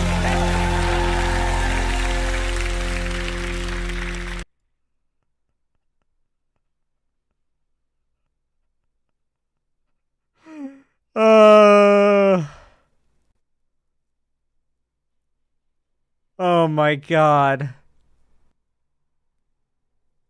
This is just straight self-satire. They might not be aware of it, but that's what it is. Can't wait to watch 30 videos of people dunk on this in a couple months. No, it's already begun. People are ripping this shit apart already. Like, the replies are all so... Justin Wang, good job triggering all these libtards in the replies, obviously being sarcastic. Nicholas Diorio, this is what watching The Boys feels like. Oh yeah, Nicholas Diorio hates the new season of The Boys because it makes fun of the right for the first time ever, believe it or not. Chris Raygun replies, Jesus Christ. Who else? Why is there a laugh track in a cartoon? I like the laugh track to let me know when to laugh. This cartoon is literally just a ham-fisted mishmash of pop conservative talking points rolled into a flash animation from 2003. The 60-plus crowd will enjoy it, though. Where's the funny part? This is just objectively bad, politics aside. It's forced, hacky writing. The characters have no depth beyond punchlines. To compare this to South Park is massive cope. Quote, the South Park of X, laughing. Damn, it must have taken these guys some real courage to make a comedy with no actual comedy in it. Oh, this is tremendously embarrassing. I can't believe that I'm saying this, but this show is written for these folks. Yeah, you gotta, like, wonder, do you think these types are just going to, like, eat this up like slop?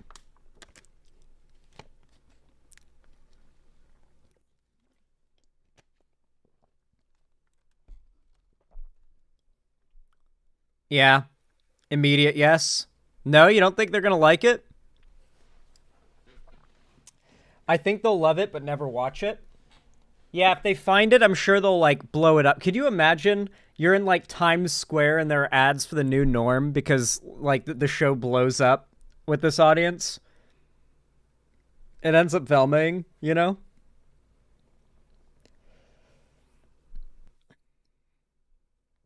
I think they'll support it, but actually hate it because it agrees with them. I wonder how long until the new norm gets itself canceled by its own audience. You guys have seen that, right?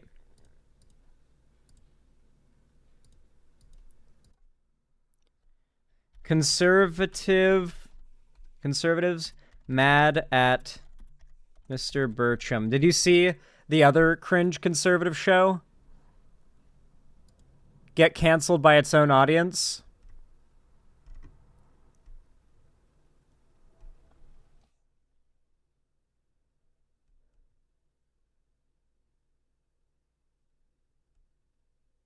Let's see. Where was that clip?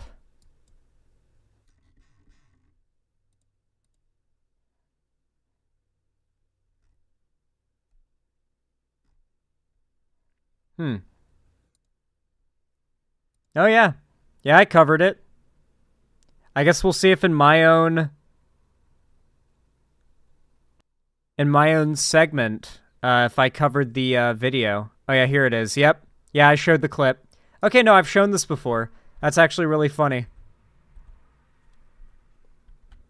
I've actually shown the exact clip that I'm looking to show you guys now, so I'll just show my segment where I show the clip. Now I'm covering myself up. I'm surprised, honestly. But I am, because they put in a gay character. And I'm not going to do it. I'm not going to watch it. Yeah, they have every TV show. Why not give the conservatives just one where we don't have to hear about it? So this is why I will not be watching Mr. Dude, imagine if broadly conservatives talked like this about black people. Like, unironically. Like, if it wasn't, like, instead of saying, like, I just wish we conservatives could have one show where there weren't any gay people and we didn't have to hear about them. We don't hate gay people. We just don't want to have to hear about them. Imagine if they were just open and honest like they are about gay people, about black people. Not broadly. No, they're not that honest broadly. No, you don't see, like, big posts like this where it's like, they've got a black character in the show. I'm out, you know, like that's a very localized thing to very specific circumstances with the right-wing shit. They did that during civil rights. They did do that for... Here, I'm skipping through my epic response to chat. I lengthen the drawstrings and reinforce the elastic in the waistband, sir. Affirmative, supportive, and forgiving. Hey, wait a minute. Did you just put me on uniforms because I'm gay? Yes. But you're also part of the unit. We didn't care what you did with your unit. We didn't ask. You didn't tell. Yeah, that immediately... This is boomer conservatism. The don't ask, don't tell joke is boomer conservatism, which does not fly in our current, like, culture war era of any representation whatsoever or references means you're supporting the wrong side, the pro-gay side, of course. Like, any representation bad, right? So it doesn't matter if, like, they're showing a good guy gay who is, like, ex-military and conservative. I'm covering it myself, and, like, a protagonist character who isn't, like, one of those crazy woke gays. They don't want to see or hear or think about gay people when they're watching a show. They don't want to be reminded the people they don't like exist. Man, I couldn't have said it better myself. Yeah, I wonder how long it'll take for the, like... the new norm show to get the same cancellation treatment that it got from the right that Mr. Burcham did. We'll find out. Regardless, though, if you enjoyed the segment, please consider, you know, maybe potentially dropping a like. Every single thumbs up on my streams and videos really does go a long way, and it helps the channel a whole hell of a lot, so I appreciate it if you do. Comment down below as well, because it also helps a whole bunch. And don't forget to follow my social medias, linked down below in the description as well, if you want to see more from me on other platforms. And of course, don't forget to join my fan Discord, the link down below as well. It's totally free, and you can follow, if you join that, You'll be able to be part of watch parties, call-in streams, and game events that I host there, and you won't miss any of the announcements for my new streams and uploads I host there as well, or that I post there, not host. And don't forget, if you want to support me directly financially like the lovely people who I'm about to read the names of have already done, and help to support my starting of Quail content and some future cool stuff I want to do, and my just general ability to, make this content, consider donating, subscribing, or gifting a sub on my website, xanderhall.com/live, or support me through YouTube, Twitch, Streamlabs, Stream Elements, Patreon, or buy some merch in the Streamlabs link down below. But regardless of how you support me, even if you just watch, thank you so much, and have a good one. Hell yeah. What do you guys think of that segment? I feel like it came out pretty good.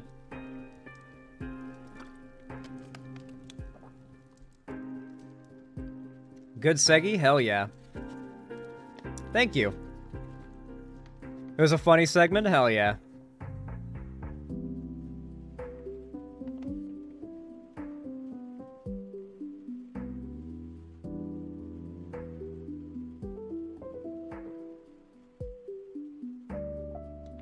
Alrighty. We need to watch more of that? Yeah, when a new episode comes out, we'll watch that one too. You better believe it. Alright. The Holy Scroll. Unrelated, but how do you replace a CPU thermal paste? It's super easy. You just go, turn your PC off, unplug everything, put it onto a table, open it up, then you look inside your computer where the CPU should be on the motherboard, which is usually on the top right of your case if you're looking at it from, the bottom and you're, looking into it. With your stomach facing towards the bottom of the case where the power supply will generally be, but sometimes they're top mounted. You'll see a cooler. It'll either be an air cooler with a fan on it or a water cooler that has some pipes connected to it. You take that off, and underneath you're going to see your CPU. The paste is only on the top of the CPU die, not the die, the heat spreader, the little aluminum silvery piece right there, and on the underside of your cooler. So just take honestly, I would recommend a microfiber cloth.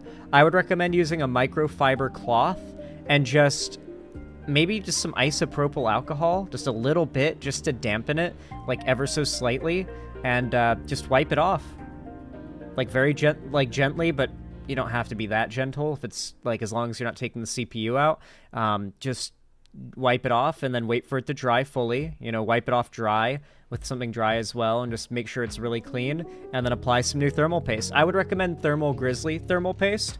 Every single person I know in the PC building world also recommends it, and I've had no issues with it ever. So it seems like Thermal Grizzly is the go-to thermal paste, and you're really not paying much for it anyway, so you might as well go for the good stuff. I would recommend the dot method, but make it a larger dot than you, a slightly larger dot than you think you need, because even though the dot squishes down a fair amount, it squishes down to less than you would think, and you're better off with more thermal paste than too little. Your CPU is fine if a little thermal paste goes over the side and gets even into the socket of the CPU. Even if some thermal paste is in the CPU socket, your computer will still be fine, more likely than not. You're way better off putting a little more thermal paste than you need on there than having too little, because that will actually risk damaging your hardware for real, not having enough thermal conductivity. Yeah. How often should you change thermal paste? Ideally every 6 months, but I know people such as myself who haven't done it for 5 or 6 years with no problems. The fact is, if you've thermal pasted your PC with some proper thermal paste like I did when I built it, I haven't fucked with it or opened it up, and I've never overclocked anything in my PC, so I don't really think it's an immediate issue, but I probably would be better off thermal pasting. I'd probably get a 1 or 2 degree difference Celsius, which would be, not significant for me, but if I was an overclocker, yeah, if you ever overclock your stuff, you should absolutely change out your thermal paste every 6 months to a year, because you're actually putting some serious heat through that stuff. You know, your parts are getting hot when you overclock. Overclock? If you don't know what it is, you've never done it.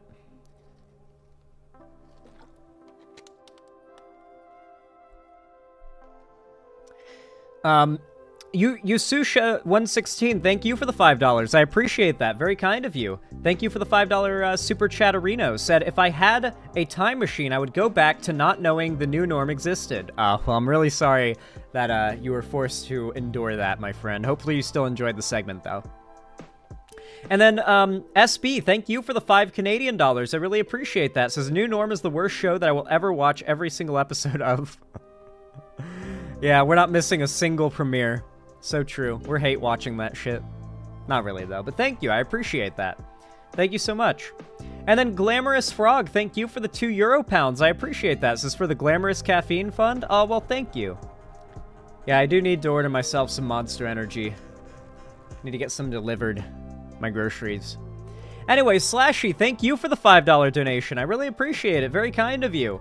Said, I want to show you some tanky garbage. This guy quickly got hated by Twitter for being too obvious. He has more dumb takes besides this. Well, we're not doing a segment on this guy right now, but let's see how brain dead this shit is. I can already tell. this guy really wants leftist women to be attracted to him. I can already tell. Like, I'm sorry, but, like, any leftist women in chat, can I just say that, like, the types of dudes that you're interested in, generally speaking, is so predictable. If I wanted, I could just grow out my mustache, shave that shit, and then grow my hair out into, like, long, luscious locks, and easily pull so many leftist chicks, it would not even be a fucking... It wouldn't even be a fucking contest, dude. It would be like walking through a forest in Florida trying to catch mosquitoes with your blood, right? It would be fucking easy. Like you have to know. You have to know that there are guys out there, the right, like the left-wing, fake left-wing grifter dudes like Hassan that absolutely know exactly how to tailor their appearance for a bunch of lefty women to just be like, oh my God, so hot. Stop going to work. Stop it, all of you, right now. Stop going. Oh my God. Do your job. Just do it. Just do it. Just go ahead and do it. Don't be exploited for your entire life. Stop. Please tell me this guy's ironic. Is he ironic? This has got to be ironic, right?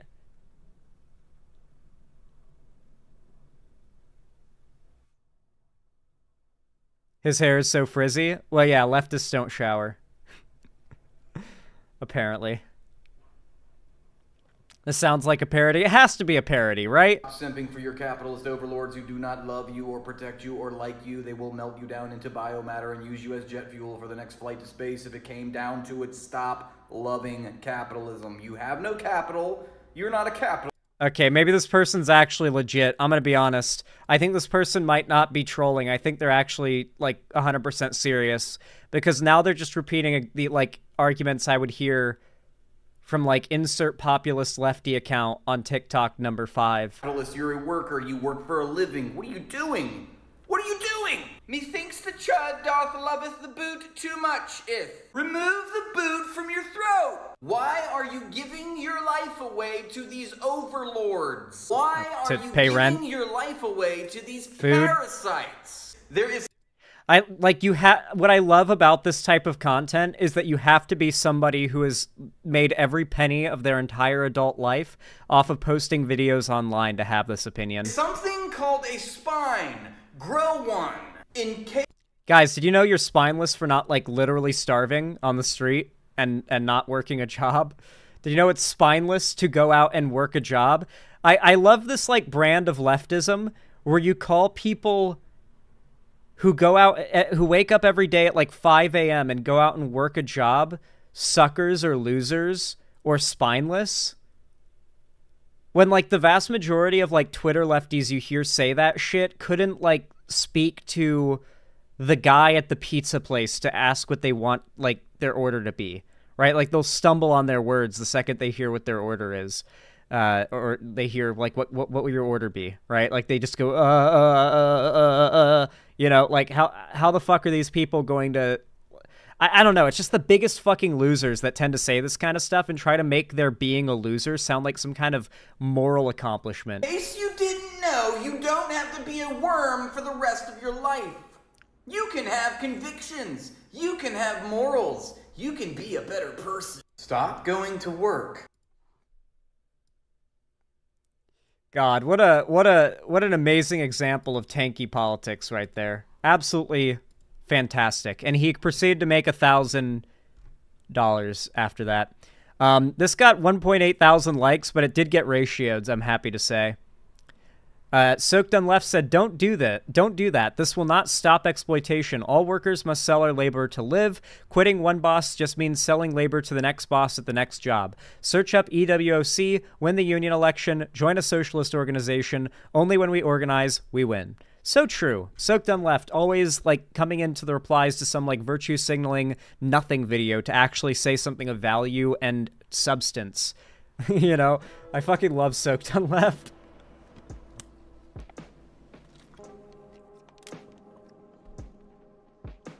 Nice. Yo, TSW the Shadow Wolf, thank you for the $5 reduce. How kind of you. Thank you, thank you. It's really very much appreciated. Said, TikTok link. Sorry about the TikTok link. It is one of the only two platforms George uses to promote Epic. The other is Instagram. What is this? Pride is a... What is this that you have sent me?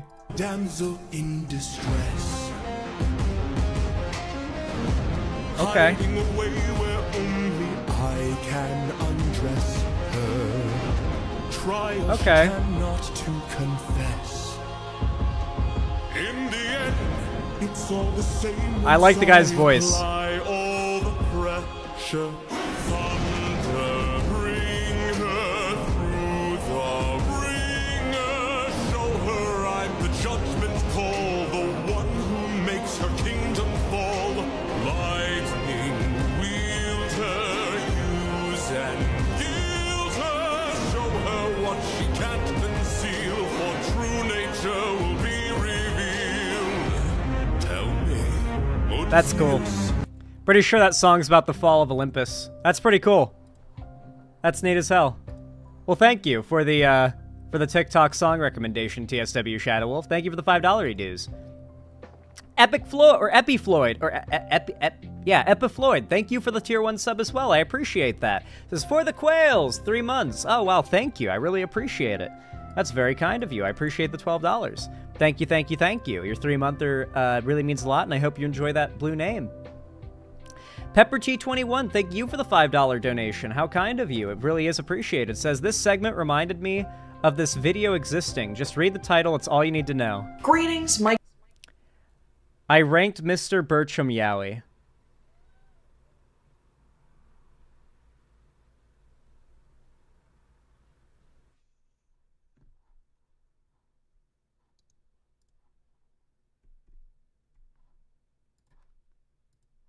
My good bitches, the name's Francis, Coke Francis. I'm an editor, Twitch streamer, drag artist, and I'm here because I don't think I've ever been so excited to make a video about something. If you've been following me over the past few years, you'll know that I've made several videos about the fact that apparently the Daily Wire makes movies now because someone keeps giving these idiots camera equipment, and I really don't know why. I've watched 3 so- For those that don't know, there's been like a running joke where you just respond to every like new Norm official post with I edge to your videos, Norm. I don't know if you guys have seen that, but like every reply to every official Norm Show post on Twitter is just I edge to your videos, Norm. So far, and they range from decently made to amongst the worst I've ever seen in my pretty life. And now they've decided to dip their toesy-woesies into the world of adult animation. And honestly, thank God we have them to contribute to such a lacking market and giving the people what they really want and need. This latest abomination is called Mr. Bertram, a show Adam Carolla tried pitching for years and was never able to get it made. He says it's because it was too offensive, but it was actually because everyone was like, aren't you that less famous jerk-off from The Man Show? And then someone else was like, what the fuck is The Man Show? And the answer was always, you don't want to know. Tell us what you think of the statue. Okay. do you think Makes that sense. Do you think that I mean, do you think that she's attractive or not? You know, I think we've gotten better as a Take another look society at it. over time. Until I think we've gotten better as a society. Like, that kind of shit used to be, like, all over TV, like, overwhelmingly popular. That stuff is far less frequent in our culture now. I think we've gotten better. There's definitely ways in which we've gotten worse over time, but I think in some pretty significant ways we've gotten better. Joined the Daily Wire island of problematic misfit toys, who saw a script comprised entirely of boomer Facebook memes and were like, this is a student and is essentially I want to hear about the Yowie rating. Conservatives just covering is box pun for them for their matter on it. Yet in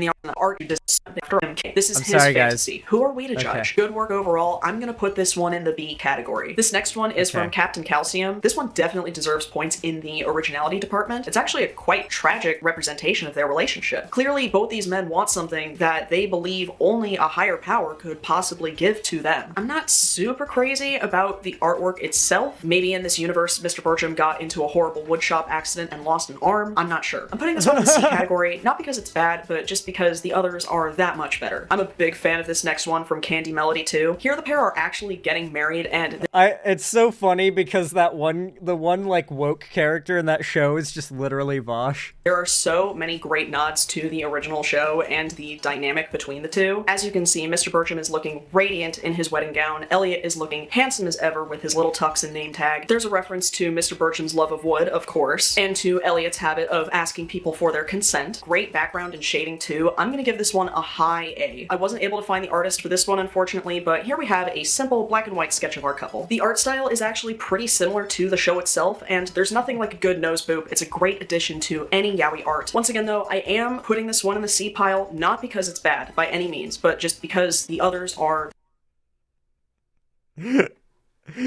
It's such a good title. It's such a good title.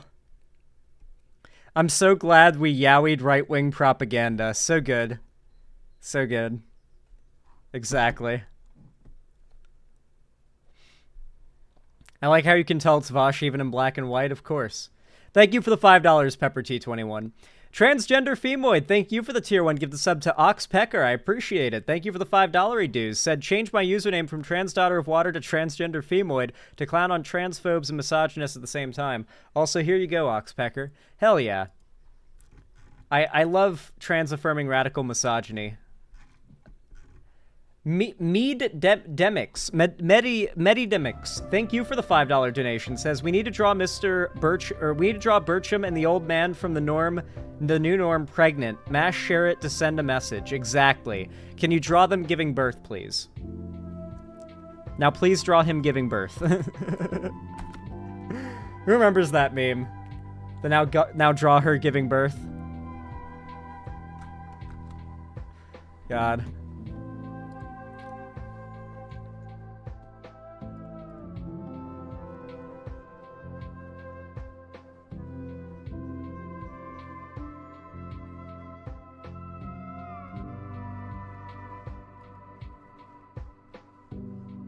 My mom just messaged me because she's excited about the Mike Tyson-Jake Paul fight. She really wants, or is it Logan Paul? One of the Paul brothers. Yeah, Jake Paul. My mom really wants Jake Paul to get, like, knocked the fuck out by Mike Tyson. She my mom has, my mom learned of the Paul brothers from me, like, a decade ago and has hated them since because they are always in the news for some horrible, awful, stupid shit they're doing. And my mom just wants to see Mike Tyson just beat the ever-living shit out of Jake Paul. And I'm so glad I can share that with my mom, you know, that like a hatred of Jake Paul of all people, you know? So that's nice. She was just messaging me an update about that. Yeah, bond over Jake Paul getting the shit beaten out of him by Mike Tyson. Someone should make a ROM hack of Mike Tyson's Punch-Out or Knockout where you play as Jake Paul. Yeah.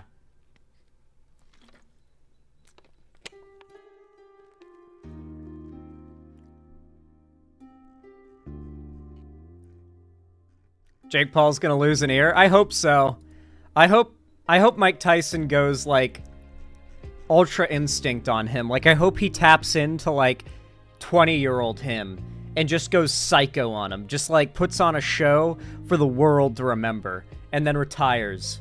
Like, I hope he pulls a Bruce Willis in Pulp Fiction and just kills him.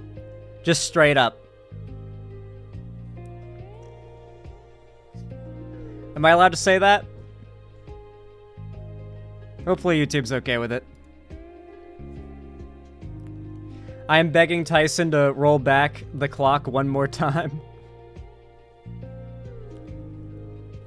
In Minecraft, yeah. In a Minecraft fist PvP battle. Exactly, of course. Of course. Guys, I want to tell y'all something. I want to tell y'all something that I want to do in, like, this would have to be in, like, 2 years. This is a further off plan, but I think it'd probably be better to do sooner than, like, visiting another place outside the country, because I so badly want to, like, go on a tropical vacation one day. I've never been on one. The closest I've ever been was technically living in subtropical Central Florida, which is... A lot of people think Florida and they think, tropical beaches and crystal clear water, and it's like, well, yeah, if you know where to go, yeah, but not mostly. Not like when you live there in Florida. It's not that every day. But for a good stint before I lost my home to a fucking hurricane, I lived in, like, one of my favorite places to be in Florida. And I have so badly wanted to go visit with friends and show them that place. So I may do a trip to Florida where I bring friends and show them, like, where I grew up and, like, all the cool things that I like to do in my sort of childhood little slice of Florida, all the cool things I know about that you got to be a Florida native to know about. Because there's a lot of tourist traps, and if you don't know how to cut through the tourist traps and get to the cool, real shit that's, like, for Florida natives to enjoy, then you're really missing out on the best parts of Florida, to be completely honest. So yeah, I'm thinking of doing that at some point in the future. I've been looking at Airbnbs, and guys, there's an Airbnb right next door to my childhood home. The one that I lost to a hurricane.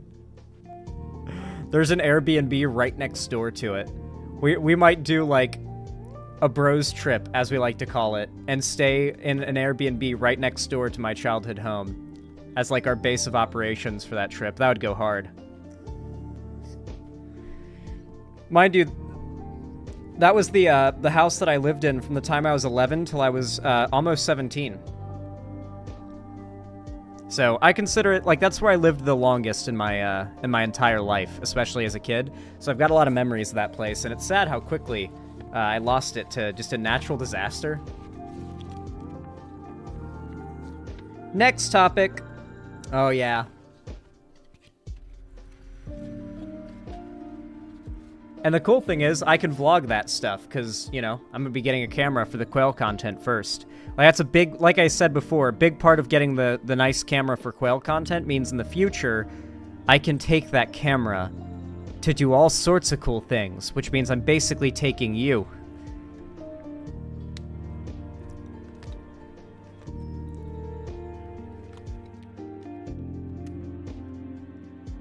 I once woke up to a tree leaning up against my window. Many such cases in Florida. It'd be windy. It'd definitely be windy.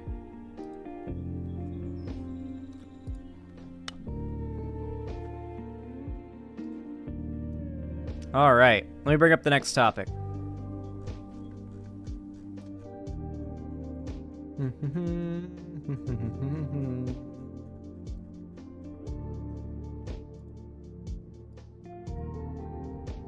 What?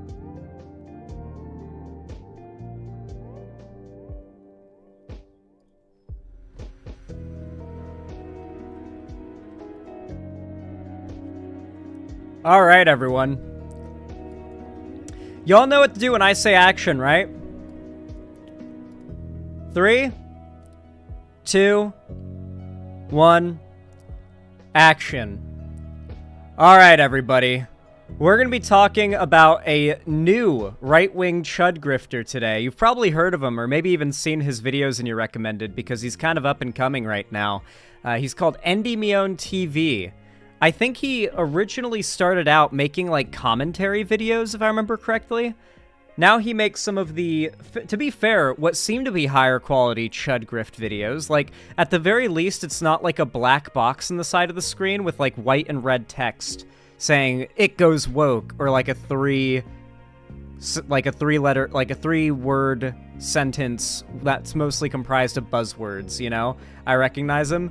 Yeah, I love his profile picture. You know what? I actually respect that he posts face. Can I just say that, like, right off the bat? Will you guys be mad at me if I say that? Like, I kind of respect that he just straight up posts face in his profile picture. That's actually really respectable. Most of these guys hide behind, like, a really cringe drawn PFP where they try to look like some kind of stoic or, like, thoughtful, like, thinker. This guy just posts face. I respect it. I do respect it. But he made a video recently called Helldivers 2 devs bend the knee to pro-LGBTQ agenda, plus woke sweet baby panics as new game implodes. So, interesting.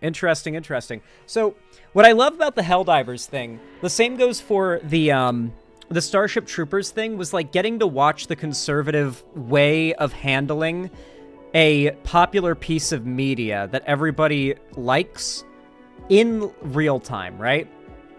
Because if something popular is coming, right-wing figures need to use it as a way to make money for themselves off of rage clicks of some kind. Somebody has to be a bad guy, a villain in the story that they can monetize hate off of, right? So there has to be a villain, whether it be the game itself or some group of people outside of the game or whatever piece of media we're talking about that's popular. There has to be a bad guy. There has to be a thing to hate so the hate can drive the clicks, right? That's how you get your money.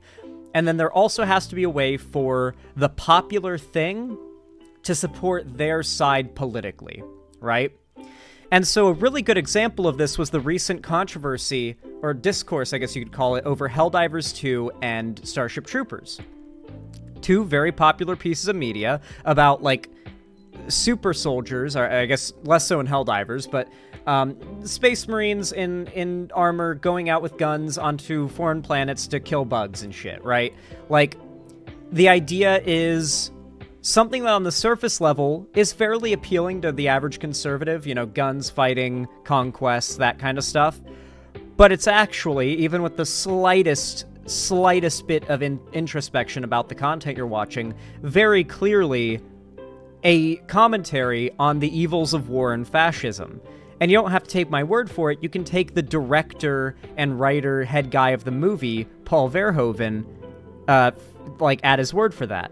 The same goes for Helldivers 2. Now, to be fair, I don't think the Helldivers 2 devs were, like, as upfront about how the game is, like, satire of fascism, at least in, like, the initial launch period, though they have multiple times now. I know somebody who worked on Helldivers. I know for a fact the game was not made by conservative bigots trying to push for, like, super Earth propaganda, super Earth superiority, but unironically. I know for a fact the people who made the game are fully cognizant of the irony of the story and of Super Earth. They are fully aware, and it is fully intentional. So, with that in mind, you would think the right would attack the game right off the bat for being an open critique of fascism. Same goes for Starship Troopers, but instead, they tried to take the route of claiming it actually supports their politics. Well, actually, no, not even. The first route is always that it's not political at all. It always starts with when progressives point out that, say, Paul Verhoeven is an open progressive who talked about how the Federation and Starship Troopers is a fascist organization modeled off of the Nazis. When leftists bring that up, the point of what conservatives would do is respond to that by saying, you know, everything isn't just about your politics, right? Like, your politics aren't in everything that you enjoy. Can't you just enjoy something without seeing your politics in it? It's like, well, no, we're not, like, saying our politics are in it. It's like the movie is about that. The game is about that. And they pretend as if they can't see it. They pretend like you're crazy for even appreciating the left-leaning political values in that piece of media. That's where it starts. And then they start pushing the idea that it actually supports their politics.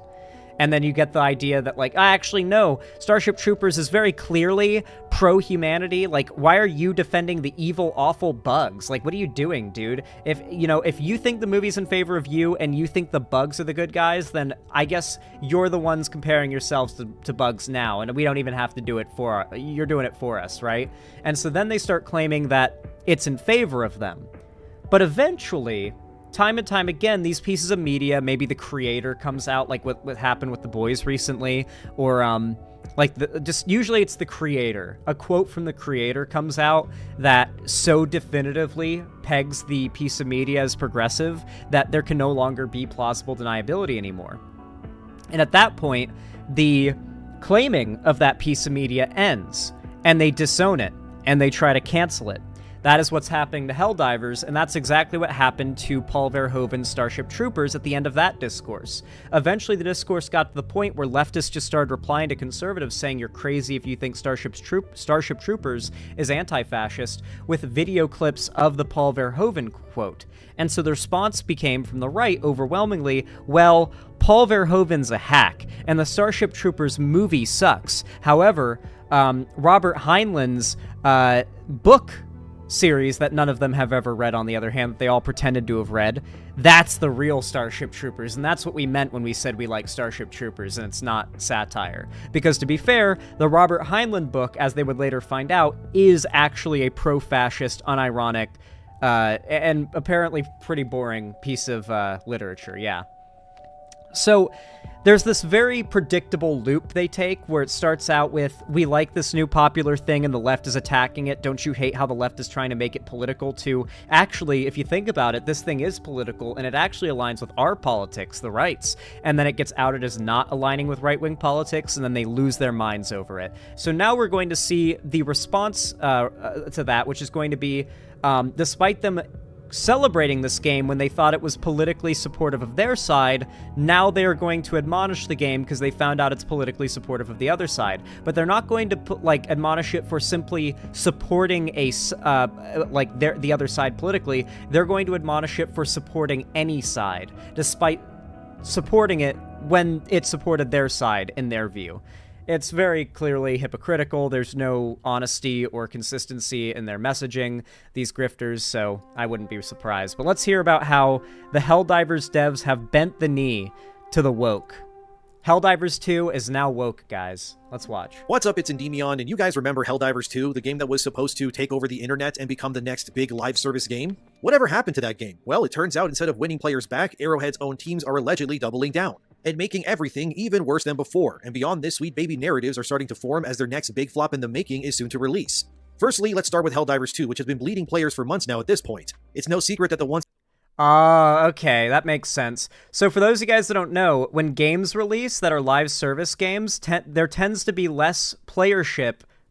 There tends to be less players after the launch, like months after a launch, than when the game first launches, and then the player count tends to spike up with updates. So he's going to try to claim that Helldivers 2 is like failing and losing its supporter base because it's going woke.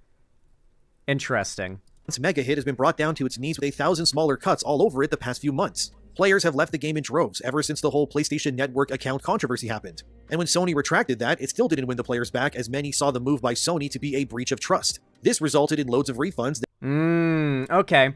So we're doing the we're doing the predictable line for conservative grifters that cover a thing that's popular that they want to bring up hate about and call woke, is they talk about agreeable controversies first. So have you seen the coverage of AC Shadows, for example, where you get one of these chud channels talking about how it's woke and evil and destroying Western civilization, but they start the video by talking about Ubisoft's predatory monetization practices? Because if some normie clicks on the video and hears someone talking about how this game is bad, look at Ubisoft's monetization, how it's going to cost a lot of money, and then they start talking about how it's because of wokeness, they're going to be way more receptive. Then Arrowhead said it would never be a requirement, and I've heard that balance changes have been bringing back players. I know that I've not been playing the game as much just because it's a live service game that I can play whenever I feel like it, and there are other games that are on my plate, like FF14 is big time on my plate right now and has been for the last few months. But I'm just waiting for the Illuminate. Like the Illuminate are like the thing that are being teased right now as like the big new faction. A lot of it's already been data mined, but they're like the really fucking hard, like tear your asshole apart, difficult faction from Helldivers 1, and they're about to be added to Helldivers 2. If you've been following like the leak subreddits and you know what's coming with the whole like black hole that's been created with the Meridia system. So yeah, it's pretty clear that like a lot of people are just waiting for the big update that's like on the horizon. Yet to this day, that PSN sign-in was never actually fully taken away. Just by looking at recent Steam numbers, Helldivers 2 has about 10% of its highest peak of players right now on Steam. I love how even showing over the course of like a couple months, you can see that this is literally nothing unusual. Hey guys, here's the peak from a few months ago, and then it spikes up, and it spikes up again because they release an update, and then over time it drifts down, and then it spikes up again to its peak because they release an update, and then it drifts down again, and they haven't updated in a while, clearly. Completely consistent chart. Yeah, I know. Like, Jesus Which some Christ. may say, hey, 40,000 players, that's still good, and it's not terrible, no, but these kinds of games, they live and die by their communities. I haven't played Helldivers in a while, ever since that controversy. I just sort of lost a lot of interest in the whole thing, and I've since moved on to other games. But now the moderators over on Discord have decided, instead of winning back players, it's time to turn Helldivers 2 into their own sanctioned state of woke ideology, and if you don't... So apparently Helldivers 2, if you believe this guy, is currently failing. And if you're to believe his... If you're to believe his logic, it's not just because of like the Sony fiasco. It's not because it's been a while since a massive content update. It's just because now they're making it woke. Apparently Endymion started out as an Elden Ring lore channel. That's why I recognized him. He supported heel versus babyface after the fucking pronoun stuff. Oh yeah, he did blow up from Elden Ring. Yeah. Oh yeah, I remember that. What's really funny to me is that for so long, this game and its studio were kind of touted as like the,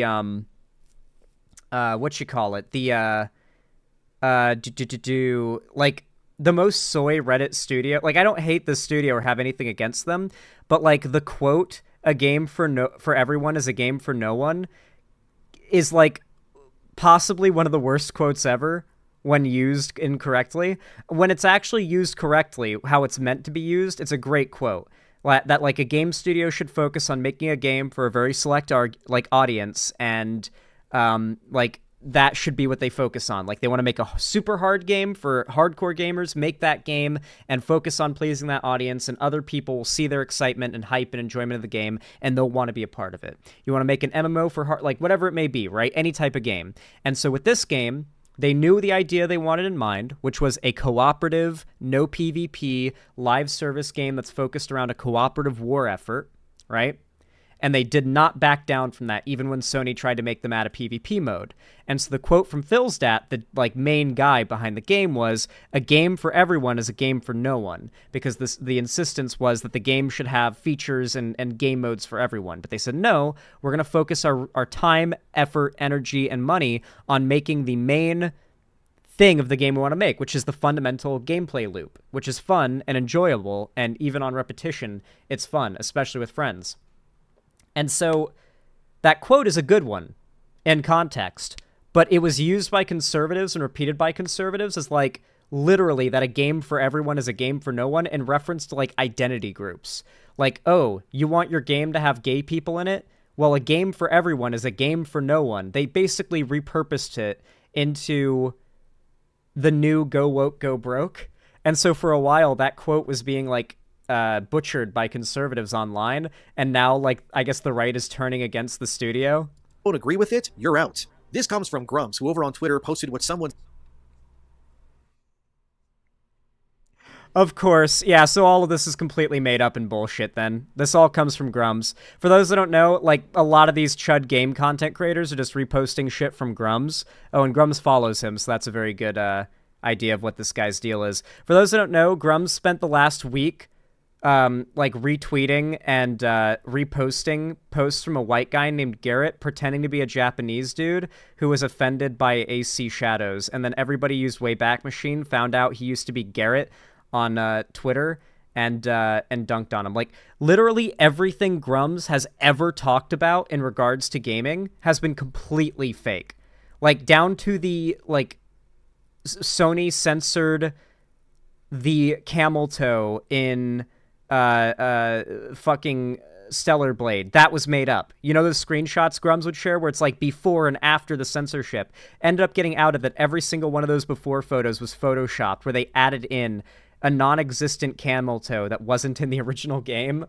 Like, literally anything that comes from Grums is complete fabrication. I need you guys to know. Sent him in regards to the internal discussions and planning over at Arrowhead Studios, where they have allegedly created a new handbook with how to deal with the community. One of the major points of this Helldivers handbook... Guys, apparently Grums has once again come out with a super secret expose on a studio that has been privately given to him by an anonymous source, and he cannot confirm who this was and cannot show any evidence, but trust him, he's seen the documents. Grums actually is really good at the Alex Jones strategy of saying he's seen the documents. I love to point this out, how like Alex Jones will like say, trust me guys, I've seen the documents. You don't need to think, just trust me, I've seen them. Book is that any mention of the term identity politics in any form within the official server will lead to automatic bans to any player regardless of their history with Arrowhead's community in the past. So you heard that right. They're becoming judge, jury, and executioner now, but it somehow gets worse. Apparently, they're becoming judge, jury, and executioner when moderating their online game. Wow. That's crazy. By saying identity politics within any manner means you are now racist and are using that term to allude to people of color exclusively. As Grums puts it in his post, it's a fundamental misunderstanding on Arrowhead's community managers and their mods. And this blank... Yes, guys, you have to understand, they fundamentally don't get that when we complain about minorities in every piece of media, they don't understand that we're not really racist. And if they think we are, it's just... Can we say victim complex? Yeah, they're such victims. Its all-in-one ban power will do nothing but destroy their already... By the way, do you want to know how we know this game isn't dying? Do you want to know how we know this game isn't dying? Any video I or this dude uploads, like this dude's making a video about it for one. That's how you know the game's not dying, because it's still worth talking about, which means it's still doing well. And on top of that, when I upload videos about chuds complaining about Helldivers 2, they get a bunch of views.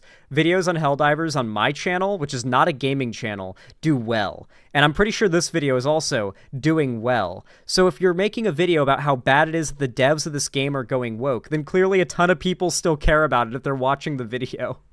So, like, the fact that he's trying to claim this is, like, the dying gasp of the company is disproven by the fact that he's making this video at all, because we know why these people make their videos. They make them for money and engagement and clout. And only that. Dwindling fan base even further. I should mention that saying something has identity politics could mean a lot of things. It could mean that the game pushes gender ideas or deliberately makes the male characters weaker in comparison to female ones. Identity politics does not necessarily mean that people are against minorities of any group, but it is used when a game... Identity politics, I'm pretty sure they're just, like, not in favor of real-life political stuff.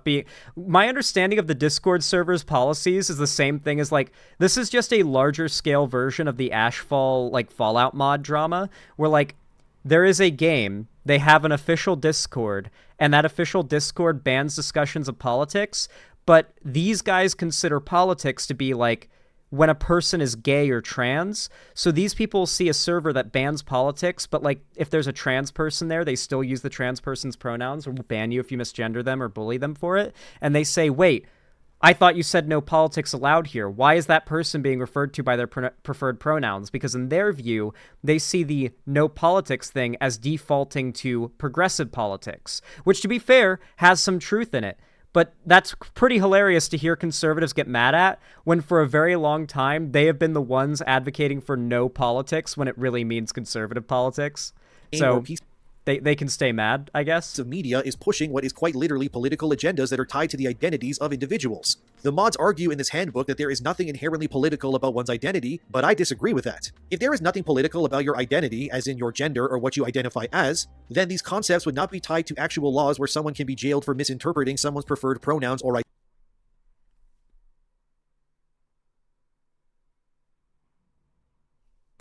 Those things aren't illegal because of the identity part of it. It's illegal because discriminating against people ought to be illegal for no reason. The reason why we have laws in place to, like, jail you, Nobody can be jailed for misgendering. That is true. This guy's Canadian, so he probably thinks Bill C-16 is like real and has like actually jailed like thousands of cis people for saying like the wrong pronoun or whatever. But like the reason why we have laws in place, like if you commit a hate crime or something, or say you get like some legal repercussions for racial discrimination because you run a business. Let's say you run a restaurant and like a black guy comes in and asks for like an order of food and you say, sorry, nope, we don't serve black people here. That black guy can like straight up press charges against you for racial discrimination. You're not allowed to say, no, we don't serve black people here.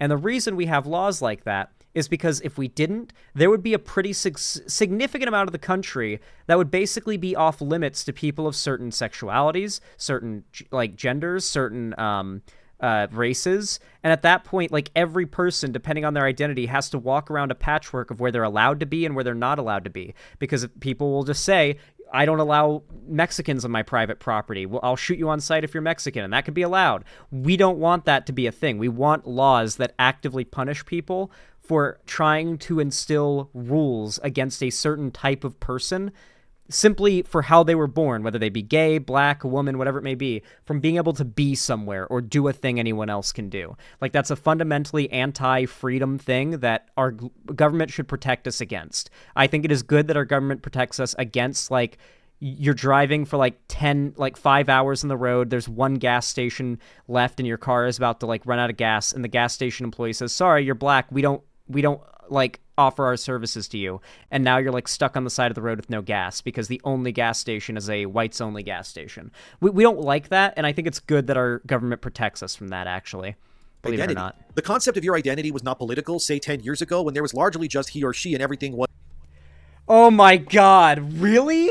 Are we actually... So what's hilarious about this, right, is that it's always been that like all these woke things are 10 years old. Have you noticed that? Like, go back 10 years ago, everything from trans people to gay people to racial ideology is like this newfangled, less than 10 years old or 10 years old, like, thing that the woke people just invented, or the SJWs just invented. He just said that 10 years ago, this wasn't a thing. Do you know what was 10 years ago now? The beginning of Gamergate 1. Gamergate 1. The rise, like the Anita Sarkeesian stuff, the whole like feminist frequency, Kotaku in action, that was all in 2014. So now when they try to talk about how newfangled this trans stuff is, they can't say it was like 11, 12, 13 years ago, because that's like, it's starting to get to be some pretty real time in which like trans people have been talked about in the like modern zeitgeist. And so now they're having to pretend like we weren't talking about fucking Caitlyn Jenner 10 years ago on national television. Like that wasn't like one of the biggest stories around back then. Was Looney Tunes Crazy World all over the place, but now it absolutely is, and by denying it, you are frankly lying as soon as those words leave your lips. The fact you can by... Hey guys, oh man, it's crazy. Did you know that everybody who disagrees with him politically is a liar because they disagree with him politically? Simply because, yeah, just don't trust anybody who disagrees with him politically. They're just lying to you. Accident misgender someone in a video game live chat, and some games like Valorant, for example, have carte blanche power to not only ban you from their game for hate speech, but go as far as to break your console or lock your browser account disapproves all this. There's no way that's true, by the way. There's no way that Valorant will brick your console if you, like, call someone a slur or something in the game. That is hilarious if they do, though. There's no way that's a thing. I'm pretty sure this guy gets everything, every story that he reports on from Grums at this point, because he's made up multiple things at this like genuinely making shit up. Like, what? Identity these days is absolutely political because identity and things like your gender, skin color, and more have been used aplenty in order to weasel into positions based on these merits alone. Remember those Disney tapes that recently leaked on Twitter and how some higher-up executives got exposed saying Disney doesn't hire people for C-suite, which is executive positions unless they fit certain ideological tenets first? If your livelihood, your career... I love this stuff. It's like, hey, did you know that Disney won't hire people for high-ranking positions that could, like, nuke their company with a single tweet unless they are, like, screened to not have, like, beliefs or ideas or a history of saying shit that's going to get them into serious controversy and lose the company money? Guys, did you know? Did you... Look at this crazy reveal. They don't let you They won't hire you if you post the N-word on Twitter. Your social presence, all of that is dictated and then categorized by your skin color, gender, what's between your legs, whatever. I don't know how to tell you this, but hey guys, did you know that it's actually the left who are the real racists? it is definitely politically driven. So when Helldivers' mods say it isn't, that's them using virtue signaling as a shield to conveniently position themselves to use those loopholes to... All right, I'm going to translate this out of Buzzword for you. Basically, what he's saying right now is that it's hypocritical for the Helldivers mods to ban people for misgendering trans users of the Discord server, while also banning discussions of politics, like real world politics in the Discord, because in their view, that like to refer to a trans person as the gender or the pronouns they want is to have ceded the argument already to the woke.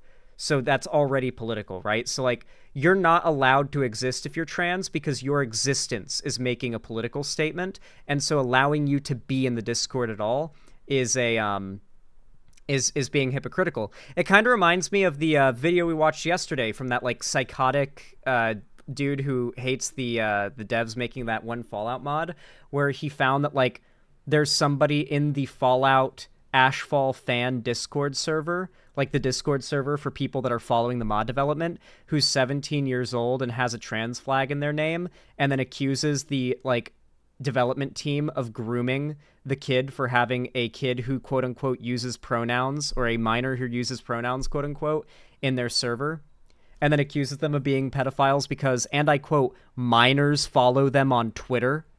Not that they follow minors on Twitter, that minors follow them on Twitter is why he accuses them of being groomers and pedophiles.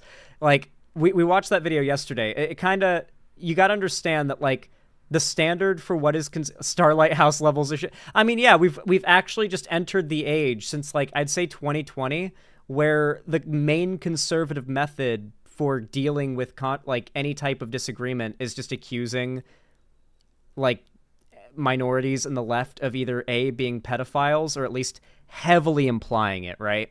How long do we think till we talk, like, he's talking about, like, gay groomers in this video? Get what they want while putting their boots on your neck. You understand? And for a game like Helldivers, which objectively was immensely popular because it rejected identity politics, is crazy that in just a short few...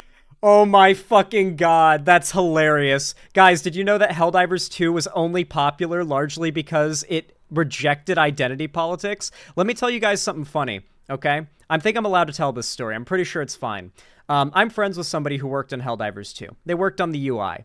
Did you guys notice that when you select your character in Helldivers 2 to customize, you don't select from male or female, you select between brawny and lean? And like, I think there's like a medium body type too, which is like sort of just a very indescript sort of body type. You couldn't really tell. Maybe I'm wrong on that though. I think there might just be brawny and lean. Brawny, originally it was male-female. The lean option is a female body, if you guys don't know. That's the female Helldiver body option.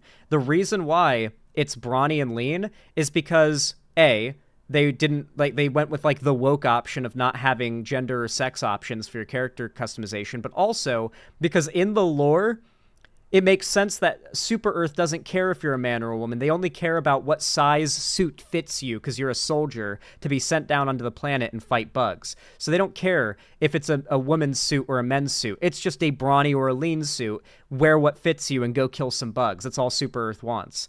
So I love this idea that the game was, for one, popular because of its politics. For one, it was not popular because of its politics, okay? Like, that's not why it was popular. Even if it was right or left wing, it wasn't popular because of that, and it isn't popular because of that. It's popular because it's a fun game to boot up with your friends and just have a great time with when you're down to chill, right? And it's just fun. Like, there's really, like, it's just fun. Helldivers 2 is just the kind of game that exists for you to boot up when you literally just feel like having fun. There's no other way to put it. It's just a fun game, and everyone agrees. I don't know if the hating Helldivers route is really a smart one for the right-wing grift. Maybe it is, though. Maybe this got, like, with his audience, I'm sure it got a pretty positive response, to be fair. Few months, everything was backpedaled and changed almost immediately to appease these freaks. Helldivers does not need to have real-world symbols. We had this conversation already in videos way back in February and March of this year. Players wanted rainbow flags and gender-specific flags as capes in-game, but Helldivers devs... I love this, by the way. He's making a video where the premise is that, like, the game is the devs are betraying the players and ostracizing the players by going woke and giving into identity politics, and yet he just admitted players were asking for pride capes. Wouldn't allow it. They also rejected adding anything conservative either, like a Trump cape or Make America Great Again armor.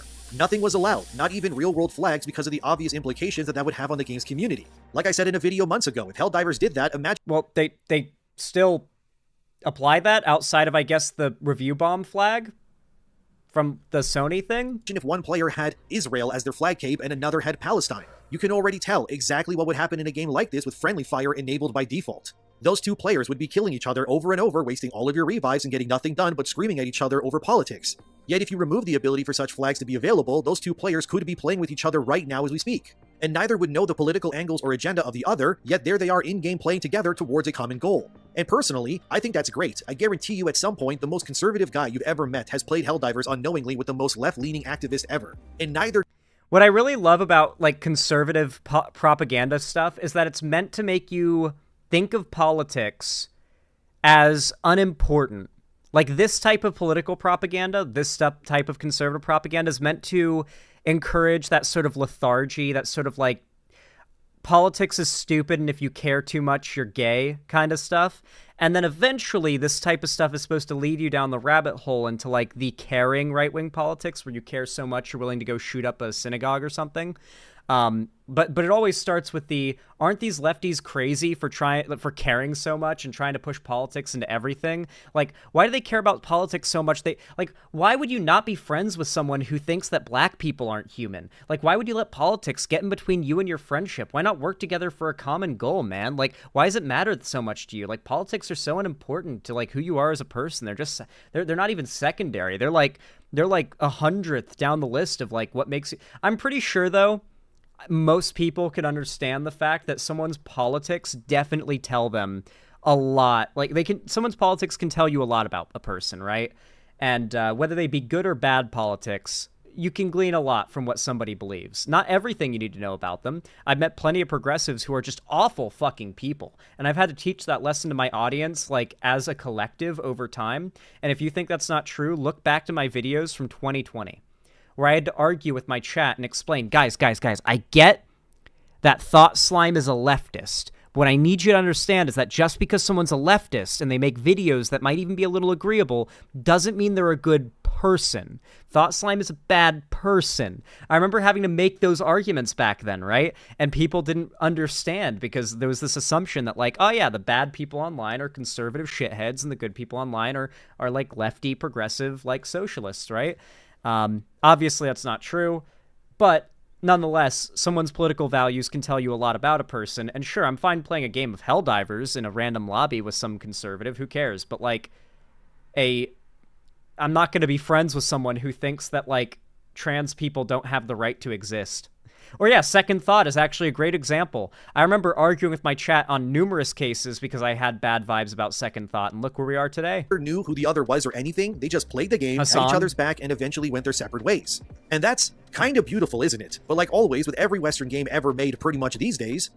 He's doing the Western game thing, like, yeah, Western games have gone so woke, but these Japanese, Chinese, and Korean devs, they know what they're doing. Look at this fat-ass...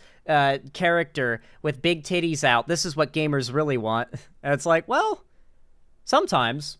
These morons in the Discord are pushing to erase this for the typical echo chamber experience instead. As Helldivers' handbook says here, a new user declares that identity politics have no place in video games. Either Helldivers 2 or some other franchise. Outcome... Oh, mind you, by the way, we're literally going off of a supposedly leaked document by Grums. The guy who has made up everything that he has talked about. From, like, the Camel Toe and Stellar Blade getting censored that never existed, to Garrett Barnes, I think his name was, pretending to be, like, Koji Yashimoto or something like that, the Japanese scholar of samurai history that was actually just a white guy named Garrett the whole time, according to the Wayback Machine. Immediate ban. This is a direct violation of rule number 1 in our server. Identity politics is code for marginalized groups like people of color and transgender people. As you can see, if you just bought the game and are looking to join the community, if you even by chance type those words, you're instantly gone. I remember how Indie Me on TV went on Critical Drinkers podcast months ago spouting about how God of War Ragnarok being associated with Sweet Baby Inc. makes it bad, and other anti-woke stuff that is similar to Synthetic Man and Mahler, while criticizing the latter before, stayed silent when Endymion TV says the same things. Yeah, it's interesting. I'm curious to see what the comments are like. Sweet Baby Inc. deserves to be banned from video gaming industry. Coruscant has fallen, Reach has fallen, Super Earth is falling, Terra is under siege. So this is basically like Star Wars has fallen, Halo has fallen, Helldivers is falling, Warhammer is under siege. Man, all my sci-fi shit is being ruined by these assholes. What a sad day. Yes, yes. All the things you enjoy are woke. They've always been, and you're finally realizing it. You'll never be able to enjoy anything that you like because politics get in the way of your enjoyment. Better representation, quote unquote, removes 97% of the straight fan base. Okay. Dude, I love how much like these comments are just about how snowflakey they are, that if there is a gay person, like 97% of straight people won't watch anymore. At this rate, I'd just wait for 6 months before I even look into a game, just to see if the developers and or the publishers do something stupid. I feel bad for Helldivers 1 veterans. They live to see their niche hobby/IP become mainstream and get ruined by gay furries. Bending the knee... That's really funny. That's really funny if you know what game devs are like, or if you know what specifically the devs who made Helldivers 1 and 2 are like. Oh no, they don't know. They don't know. Helldivers was made by gay furries, my friends. Helldivers was made by gay furries. They don't know. I have the inside scoop. I know. Gay furries made your favorite games.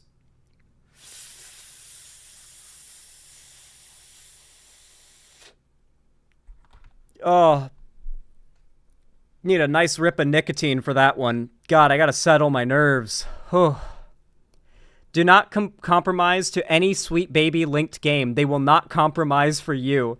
Helldivers 2 devs shot themselves in the foot by groveling to the woke when Pride Month is about to end. We're 100% in the bad timeline. The community managers destroyed the game, and woke will keep destroying everything it touches. Why the fuck do I need to be in the real world when I play my video games? The moment I get lectured in a game I play is the moment I refund it, as well as avoid the studio. While Sony did retract the PSN requirement, but Helldivers 2 is still blocked in over 170 countries. So oh yeah, that's why the player count went down, because the Sony thing blocked the game in 170 countries that people could play in before. I forgot about that. Yeah, that's not been rolled back yet. There's still like 40% of the player base that can't even play the game anymore because of where they live, and it's all Sony's fault. Step 1, create items. Step 2, say it's for everyone while making TOS changes constantly. They never did that. Step 3, chase out the middle class that has the money. Step 4, expect Echo Chamber to be able to make money. Step 5, blame fans when there is no new audience. Step 6, double down/triple down. Step 7, get forced to shut down because profits drop deep into the red. Step 8, find new IP to parasite off of and start at step 1. These are the comments, by the way. Notice how much they hate game devs. They hate the people that make their video games, as they say. Like, they literally say my video games, like, with full lack of irony. Let them inclusion funnel themselves into bankruptcy. That's it. Fuck it. I will never buy another game again. Time to pirate, and when it goes woke at the end of it, I can say at least I didn't spend money on it. Arrowhead turned out to be just like the rest, always listening when you're making their business fail, but immediately forgetting everything the moment they get their sweet positive reviews back. If you think about it, it's literally Goku trying to spare Frieza after he begged him for mercy just for later to backstab him. Y'all can't behave. This is some Reddit tier moderator shit. I swear to God, if Reddit mods are in charge of the Discord, then the cancer is terminal. Apparently, one of the mods in the Discord said y'all can't behave, and that's Reddit mod tier shit. Community managers are a blight upon the gaming community. They hold far too much power. Yeah, this is why I despise the whole group thing and stay out of those. Maybe the situation might be why I feel burnt out on Helldivers 2. The actual losers taking over our spaces. When you see someone use the word bigot, it's a signal this place is over. It should be called Helldivers. The worst part of this is Arrowhead Studios continues to hire and rehire Discord moderators that are blatantly politically exploitative. They should give a refund to everyone if they fold like that. I never went back to playing it. Neither did my friends. Completely lost interest. And at this point in gaming history, if I see any woke shit at all, I immediately quit or don't even buy. No mercy to these companies. Give them nothing. It's always the same old story. They say be respectful without the additional caveat of unless you say something we disagree with, then you're a hateful bigot. Get banned. These guys are literally just so. They're so mad. They're like so personally attacked by the idea of not getting to be racist in a game. Like the idea that like the Discord for the game doesn't let you bully trans members of the Discord makes them so mad about the game. What miserable lives they live. I remember being like this. Like, remember when you were Chuddy Balf? Like, do you remember when you were like this too? I remember when I was like this. And it's like, looking back, you have to understand that these are probably very young people or massive losers who have very little stakes in their lives. I want you to imagine right now that your life is so carefree and you do so little with it that one of your biggest concerns is whether or not you're going to spend money on a game that dares to go woke. And this is like your biggest concern about the world. Like you are mad about this. These are probably actual teenagers and young adults who are going to grow out of it, just like I did, just like many people probably watching chat that used to watch stuff like this did, to be fair. But yeah, I love the implication that Helldivers 2 is dead and no one cares about it anymore, but also all these conservative channels are making videos trying to cancel it and monetize off of it because it's still one of the biggest names out there. Man, he's still uploading videos. I love how, like, he tries to clickbait tits in as many videos as he possibly can. Helldivers 2 devs embrace woke sweet baby agenda, plus First Descendants-based dev rejects journos. First Descendant? I guess this is, like, their next game that they're gonna simp for? What is First Descendant?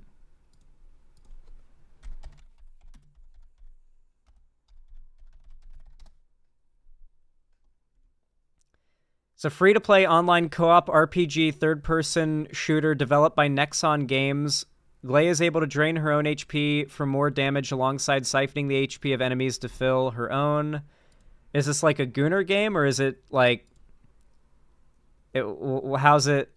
There seems to be a female character on the cover. Is it like it's okay because she's hot? Apparently this game... Oh, yeah, it's a Gooner game. I see now. Okay. Alright, yeah, I get it. Isn't it crazy how, like, identical this character is to the Stellar Blade character? Like, these Gooner dudes, like, they just want the same archetype of like, female character over and over again. Like, literally identical. Holy shit. Anyway.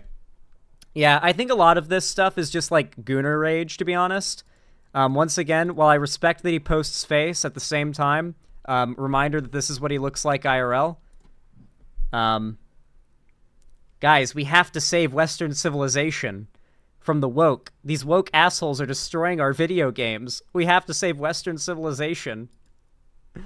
Alright, everyone.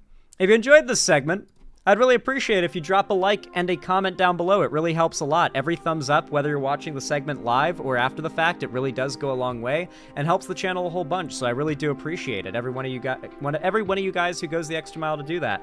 And of course, don't forget, if you want to see more from me, you can follow my social medias linked down below, subscribe and ring the bell icon, and don't forget to also consider joining my fan Discord. It's totally free. I host weekly events there like watch parties, game streams, or sorry, not game streams, game events, and call-in streams, and I announce all my new uploads and streams there. So if it interests you, perhaps come check it out. And don't forget, if you want to support me directly and you feel like, you know, dropping a coin for your favorite streamer, consider donating, subscribing, or gifting a sub to my website, xanderhall.com/live, or supporting me through Twitch, YouTube, Streamlabs, StreamElements, Patreon, or by buying merch to the Streamlabs link down below. But regardless of how you support me, thank you so much for watching, and have a good one.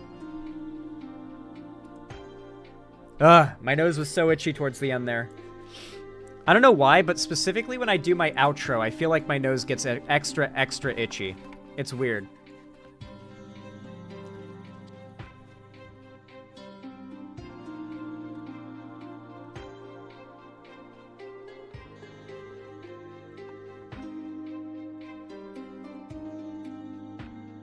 All right. Today's stream's gonna be a bit shorter than usual. I think I've just got one more for us today. I fucking love this stream. Nice. I will be taking tomorrow off, but the day after I'll be streaming, as will I the day after that. Yes, we're gonna be talking about Trump's cope.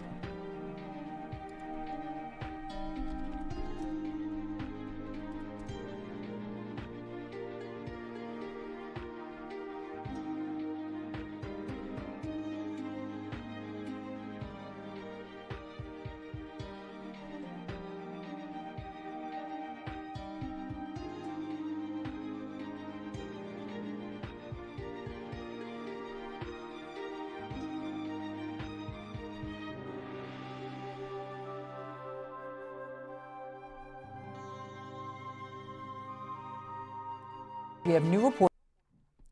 All right. Slashy, thank you so much for the tier 1 gift sub to Valentine1. I really appreciate it. Thank you. It's very helpful. Very much appreciated. It says, never forget how fast these people tried to brush Paper Mario the 1,000-year door under the rug. These people wanted to boycott fucking Nintendo. I mean, boycotting Nintendo is based as fuck, but not for that reason. Yeah, no, these people will, like, it's a matter of just throwing everything at the wall to see what sticks, right? And people will, like, watch that and support it for a while, but much like a candle burning at two ends, while it might be very bright, it doesn't last very long. It's why No Bullshit died off, why The Quartering is currently dying off, why Geeks and Gamers is currently dying off, and while new grifters will take their place, their viewers will eventually realize that they're just pumping out garbage and throwing shit at the wall, trying to see if anything sticks, and just desperately trying to make... They only care about money. Xander Hall with the merch, would you consider creating key rings with your logo or something? I need more jingle jangles. Oh, that would be cool. A Xander Hall key ring. I wonder if they offer that as an option. Because I currently do my merch through Streamlabs, because, God, setting up like an official merch line, not really a thing I could do right now. That's way too much. That'd be extremely expensive. Like, more money than I have in all of my accounts combined.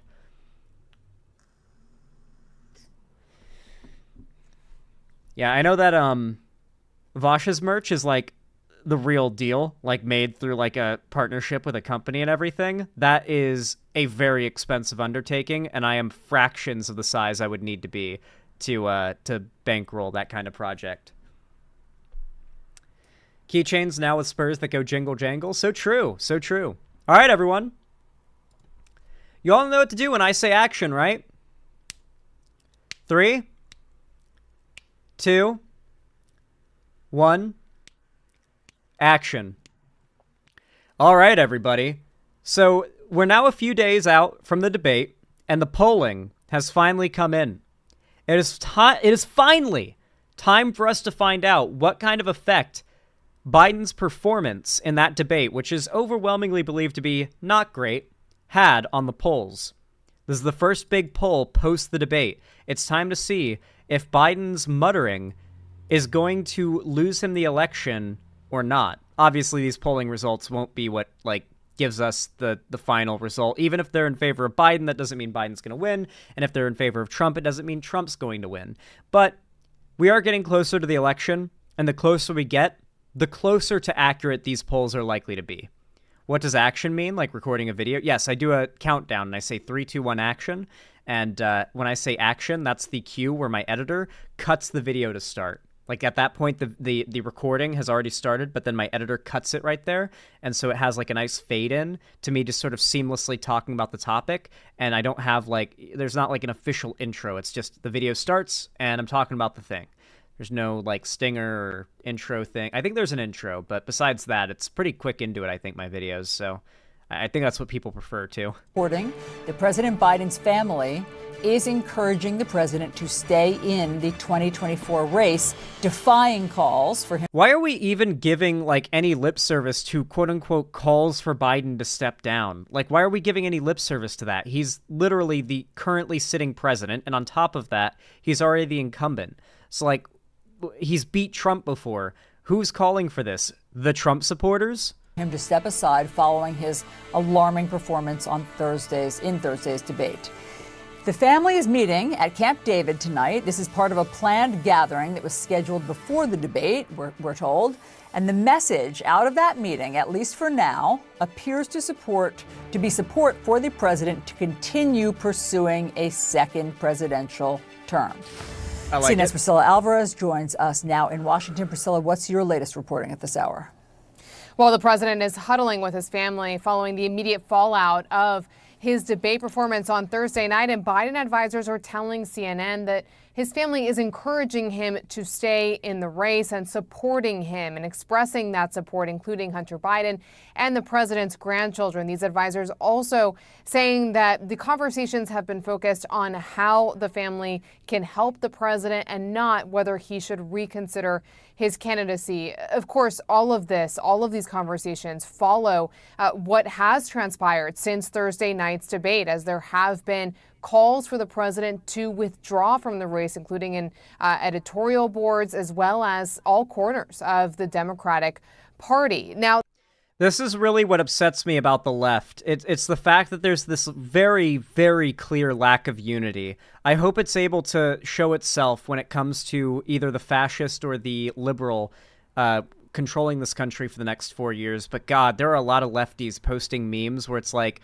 here are our choices. And it's a picture of like Biden and then the meme where it's like another 20 trillion to Israel and then Project 2025 and then Trump and then another 20 trillion to Israel and then Project 2025. They so clearly are not tapped into anything happening with the election or what Biden's doing or what Trump plans to do that they think Biden would do Project 2025 too. Like, actually, their argument for why we shouldn't vote Biden is that that Biden would just do Project 2025 as well.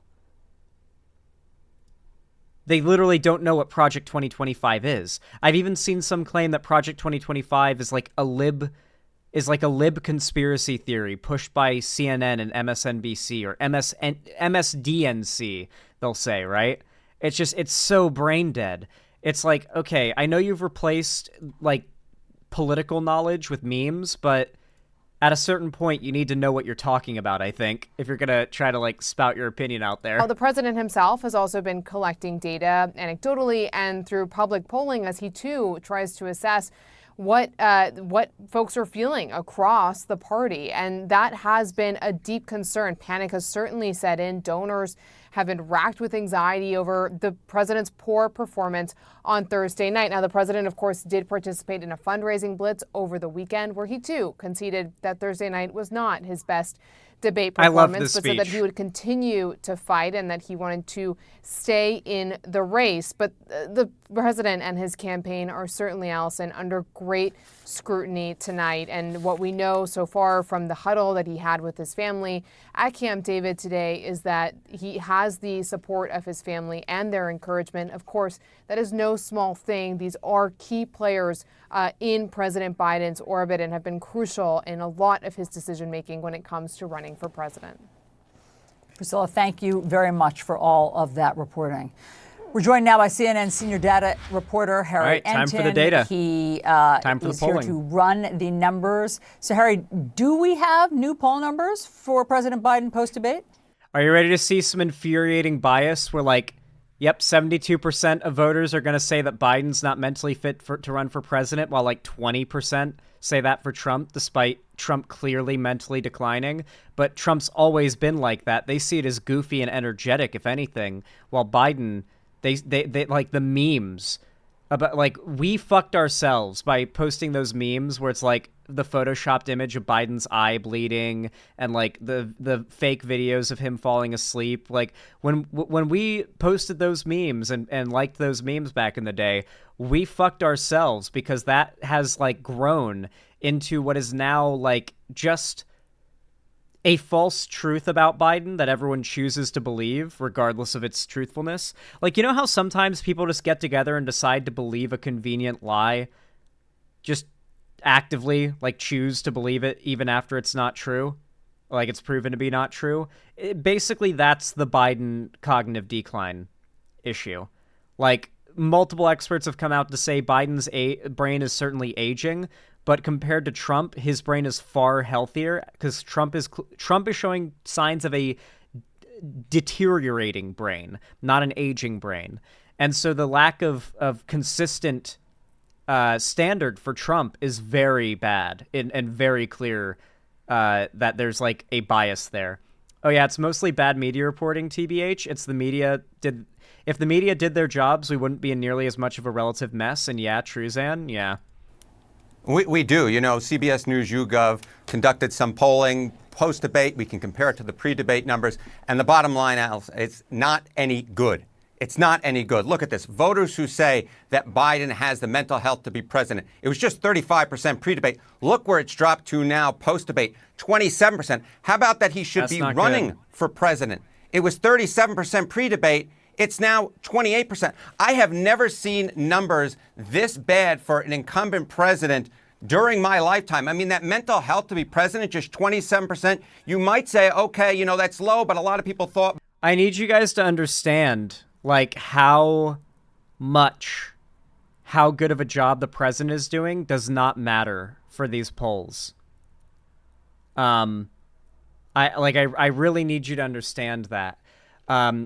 Like, Biden has, like, back to back, week by week, been, like, giving everything that, like, the American people have supposedly been screaming for years, from, like, lowering the price of insulin, to helping veterans, to, like, eliminating student loan debt, to actually dealing with climate change. He's doing these things more than any president ever before, like unprecedented action, magnitudes more action. And yet, meanwhile, it has no bearing on the polls or how people feel about Biden. All they need is a video of him where he sounds kind of old, and they don't care about his performance, that, like, how good of a job he is currently doing. All they care about is, like, their memes about how Sleepy Joe is bad. I really feel like people just want Trump to be president again because of the excitement, low-key. I'm really wondering if Trump wins in 2024 because a bunch of people just miss the excitement of Trump being president. How awful would that be? Biden was too old back in 2020. These numbers look nothing like this back in 2020. These numbers were bad already, and the truth is, Allison, they have gotten just considerably worse, even in just a few days after that first presidential debate. Harry, do we have polling yet that suggests that voters want a different candidate? Yeah, this is the whole question, right? If it's not President Biden, then who could it be on the Democratic side? And the truth is, there are no easy answers. You know, I went back and looked at the polling versus Donald Trump for a bunch of different Democrats have been suggested. Gretchen Whitmer, Gavin Newsom, Kamala Harris. Look at this. They all trail Donald Trump. So the idea here that we're somehow... The fact is, Biden is the only person who has ever beat Donald Trump in an election, and probably the only person who can. We're going to get this magic bullet that there's somehow going to be some Democrat who can beat Donald Trump easily. I just don't see it in the numbers. At this particular point, if Joe Biden takes on Donald Trump, he's trailing. If there's another Democrat who runs against Donald Trump, they too are trailing. Perhaps you want to make the argument you bring in another Democrat who isn't as well known as Joe Biden, who has universal name recognition, and maybe they could change the numbers. But the fact is, any Democrat who entered the race right now, at least among those that are being suggested by a bunch of folks, they would all enter the race at this particular point as an underdog to former President Donald Trump. But Harry, are those numbers old numbers, or are those since the debate? I mean, maybe the conversation has changed. Yeah, those are not numbers that have been taken since the debate, though I was looking at numbers that... Wait, what? Wait, then what? Why? Wait, what? Why would you even title it this? Is this some, like, bullshit from CNN? Going down their, like, right-wing streak or whatever? What's going on here? Yeah, those are not numbers that have been taken since the debate, though I was looking at numbers that were post-debate. This takes into account an average, a long-term average, right? Because the key is I don't just want to rely upon one polling number. But oh, he's referring to the numbers for Trump, whether or not other Democrats trail behind Trump. That's what he's talking about being not post-debate. Okay, never mind. No, it's okay. No, it's not bullshit. He's talking about the polling he just showed on screen a minute ago of comparing other Democrats to Trump's, like, alternatives to Biden to Trump's numbers. Yeah, not Biden's numbers. Even the limited polling data that we have post-debate suggests that none of those candidates on your screen, Gretchen Whitmer, Gavin Newsom, or Kamala Harris, any of those would be favored over Donald Trump. No, Gavin Newsom is despised. Dude, even Californians now hate Gavin Newsom. Fuck Gavin Newsom. Oh my god, he's so anti-gun too. Like, Gavin Newsom is the reason why California has like the really bad reputation with gun rights that it does, where everyone's like, oh, you better not take that slingshot into California. They'll shoot you in the face the second you cross the border if you have that in your car. Like that kind of reputation. Gavin Newsom, fuck that guy. I hope he, like, I really would, I might break my vote blue no matter who ruled if Gavin Newsom is the fucking Democrat nominee one day. Like, that might be the exception. He leads against all of them, whether you look at the pre-debate numbers or the post-debate numbers. And of course, I like to look at an aggregate of numbers, so that's what I did. But the fact is, even if you just did post-debate, it really wouldn't look any different. Do you have any precedent for how lopsided Thursday's debate was? Yeah, I mean, if you want to take one solace, if you are Joe Biden, the fact is, first debate winner margins. Look, Donald Trump, more people by a 34-point margin said that Donald Trump beat Joe Biden in the debate. That's not much different than what Joe Biden's margin was over Donald Trump 4 years ago. It's actually larger. Newsom is 100% better than Trump, though. Here's the thing, though. Trump would take your rights away. Newsom would take my rights away.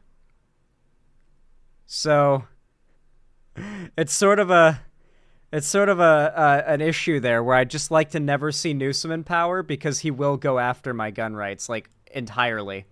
Than the Hillary Clinton margin that she had over Donald. He'll go after, like, all gun. Like, Newsom is very anti-gun, like one of the most radically anti-gun Democrats that has power. Like, it's bad. He's really cringe. Donald Trump. But you may remember that first debate back in 2012 where Barack Obama just did horribly. Mitt Romney won that debate in the voters' minds by 42 points. But of course, he didn't become president. Barack Obama was reelected. So I guess if you want to take a look on the one bright note, is there is a history of someone losing the first debate as an incumbent and going on to win the presidency, and that was 12 years ago. What I think we have to keep in mind is it feels like the average Democrat is, like, incomprehensible in their politics because they hate socialism and communism, but they also love, like, a bunch of things that are associated with socialism and communism. Like, a lot of the Red Scare propaganda is still very prevalent among the average Democrat voter, but they are still, like, very progressive. Like, I know a lot of people in Florida who vote Democrat, and their politics are bizarre. And so making that voter base happy broadly is pretty difficult.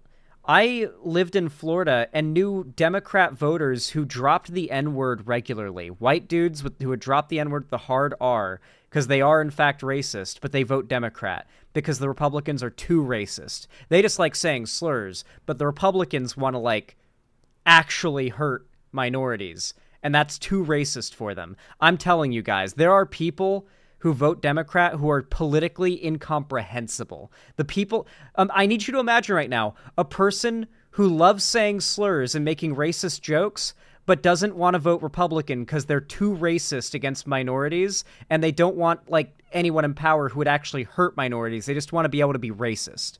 Like, there are legitimately people who vote both Republican and Democrat who believe that. A lot of them. Incomprehensible, I know, but it's a thing. Okay, so you're saying that somebody, I mean, you have seen examples of somebody, coming from behind, basically, in that way after a poor debate. Yeah, that is true. But here's the thing that I would note, which is that Joe Biden was trailing going into the first debate, okay? Barack Obama was leading. So I want to limit it down for you. Incumbents who were trailing going into the first debate and then lost that first debate. Well, how about Jimmy Carter? I'm going to be honest. I don't think we'll ever see a popular Democrat again. Because on one hand, the Republicans are going to be so rabid until the end of time against any Democrat because they literally think insert Democrat who's, like, running for president is actually the Antichrist. Like, before it was Obama was the Antichrist. Remember all the memes about how Obama was the Antichrist? Now Biden's the Antichrist. So the Republicans will always believe insert Democrat is the Antichrist. That'll always have a pretty heavy lean on the average, like, favorability for any Democrat president. And then, of course, I think the average Democrat, there's just a lot of variety. Whether you've got, like, your Southern Democrats that are a little, like, iffy with their politics, but they're still like good enough people that they'll vote blue. So you're more like actual progressive, like college age leftists that will begrudgingly vote Democrat. Like, it doesn't feel like even progressives want to vote Democrat, right? And so I don't think there'll ever be a popular Democrat president, and I don't think that popularity will ever have a bearing on if that Democrat can win the presidency. Because I think most Democrat voters understand it's either the Republican or the Democrat, and you don't want the Republican in power. And so it'll be always a begrudging vote blue, you know? Xander Hall, even if the Dems picked a good candidate, Trump can refuse to debate. Yeah, I mean, like, the debates don't matter.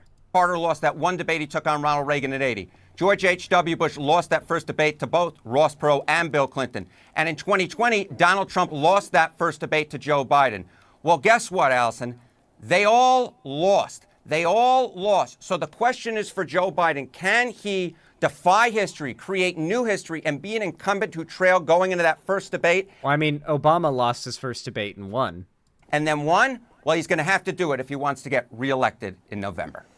Anton, thank you very much for sharing all of these new numbers with us. Joining me now is Democratic Congresswoman Debbie Dingell of Michigan. Congresswoman, always great to see you. Thank you for making time for us tonight.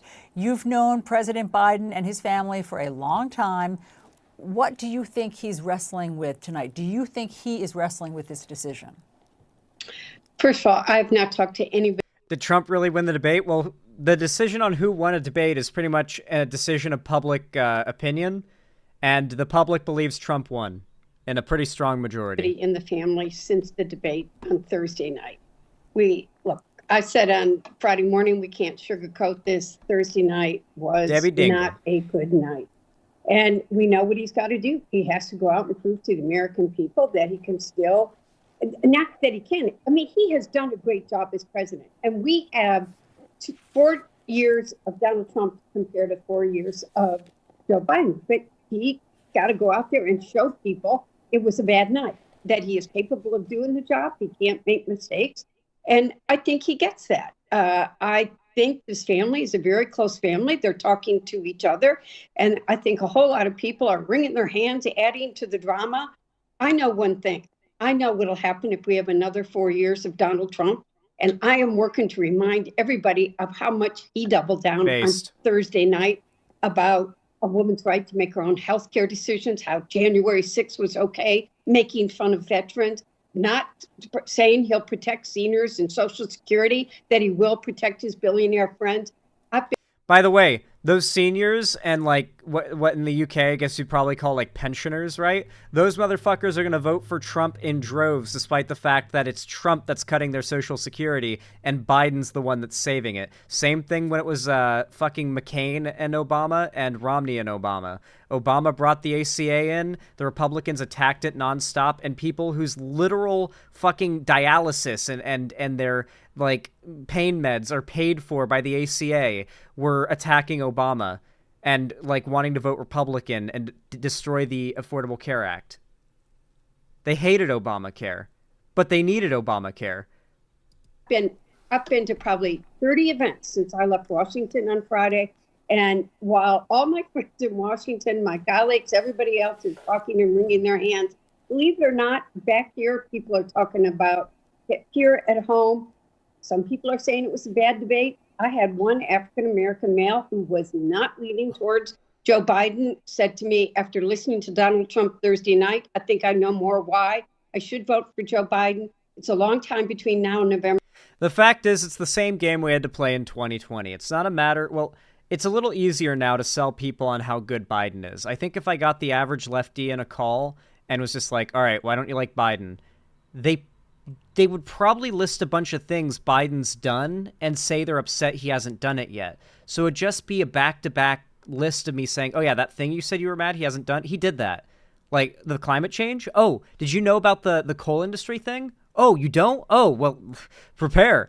And I don't know if they would be able to hold that opinion honestly and with a straight face after that conversation. It wouldn't be a debate. It'd be like me having to educate them about the myriad of things Biden's done in his presidency that they probably don't even know he's done. Because, like, how many lefty posts have you seen complaining about Biden not doing a thing that he's done?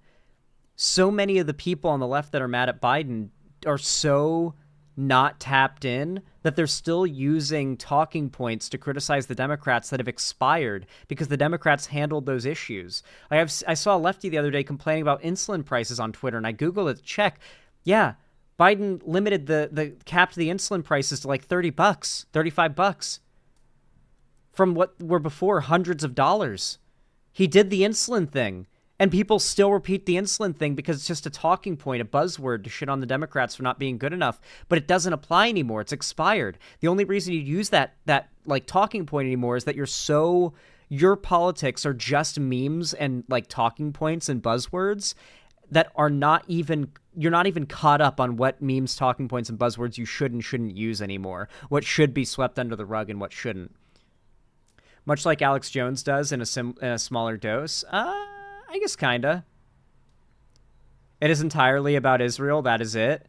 I think a lot of people are mad at Biden about the Israel stuff, but it's been well before the Israel stuff. Come on, like well before the Israel stuff was like in the cultural zeitgeist. Biden was back to back doing really good policy stuff, and he was getting no credit. It's not Israel. It's not being interested in real politics. Like, you get that, right? Like, real politics are just kind of boring, and people don't like engaging with it as much. It's dry, and it's important, but it's dry and it's boring. People don't like admitting they find it boring because it makes them sound like, ugh. Like, it's sort of like when I say, I'm going to cover a genocide happening in, like, a country in Southeast Asia. Will you guys watch that segment? It's going to be really dry, and it's just going to be reading Wikipedia. And you're like, yeah, we'll watch it. And so I cover it, and I have, like, 125 viewers the whole time. I put it out on YouTube, and it gets so few viewers it doesn't even appear in the list of like top 10 videos in the last week. It's like so far it's at the bottom because like I know that you guys, even you guys, will talk a big game about how you love to get into like the real politics and stuff, but I have numbers, statistics I can pull from that show even you guys, who I'd say are some of the most politically inclined, tapped in leftist audience there is, you guys don't even give a fuck. Most of the time. And so the fact is, when you guys are the best there is of the online left, in my opinion, and I'm not saying that I'm not saying that to jerk you guys off. I'm saying this because I genuinely believe it. I think I built like one of the most reasonable communities, maybe the most reasonable community in the online left. The fact that even you guys, I think, have had that problem goes to show how much of an issue it must be broadly in the whole left, you know? That, like, it's so much worse. It's so much worse. Like, there is not a desire to, like, go on to, like, the news headlines and, like, just read beyond that point to learn about what, like, the currently sitting president a year out from the election has done policy-wise for that day or what policy prescriptions he's preparing. It's my job to cover that. And so I find myself having to constantly look into it. And I found that, like, actually, you know, low-key, Biden's actually pretty based. And I found myself more strongly believing this as time goes by. But, like, not a lot of people are doing what I'm doing when it comes to looking into how the president's doing. But I'm glad that you guys are interested enough that you're here even now. You know, IDKZan, I would be interested, though that could just be the autism. There are certainly people who would be.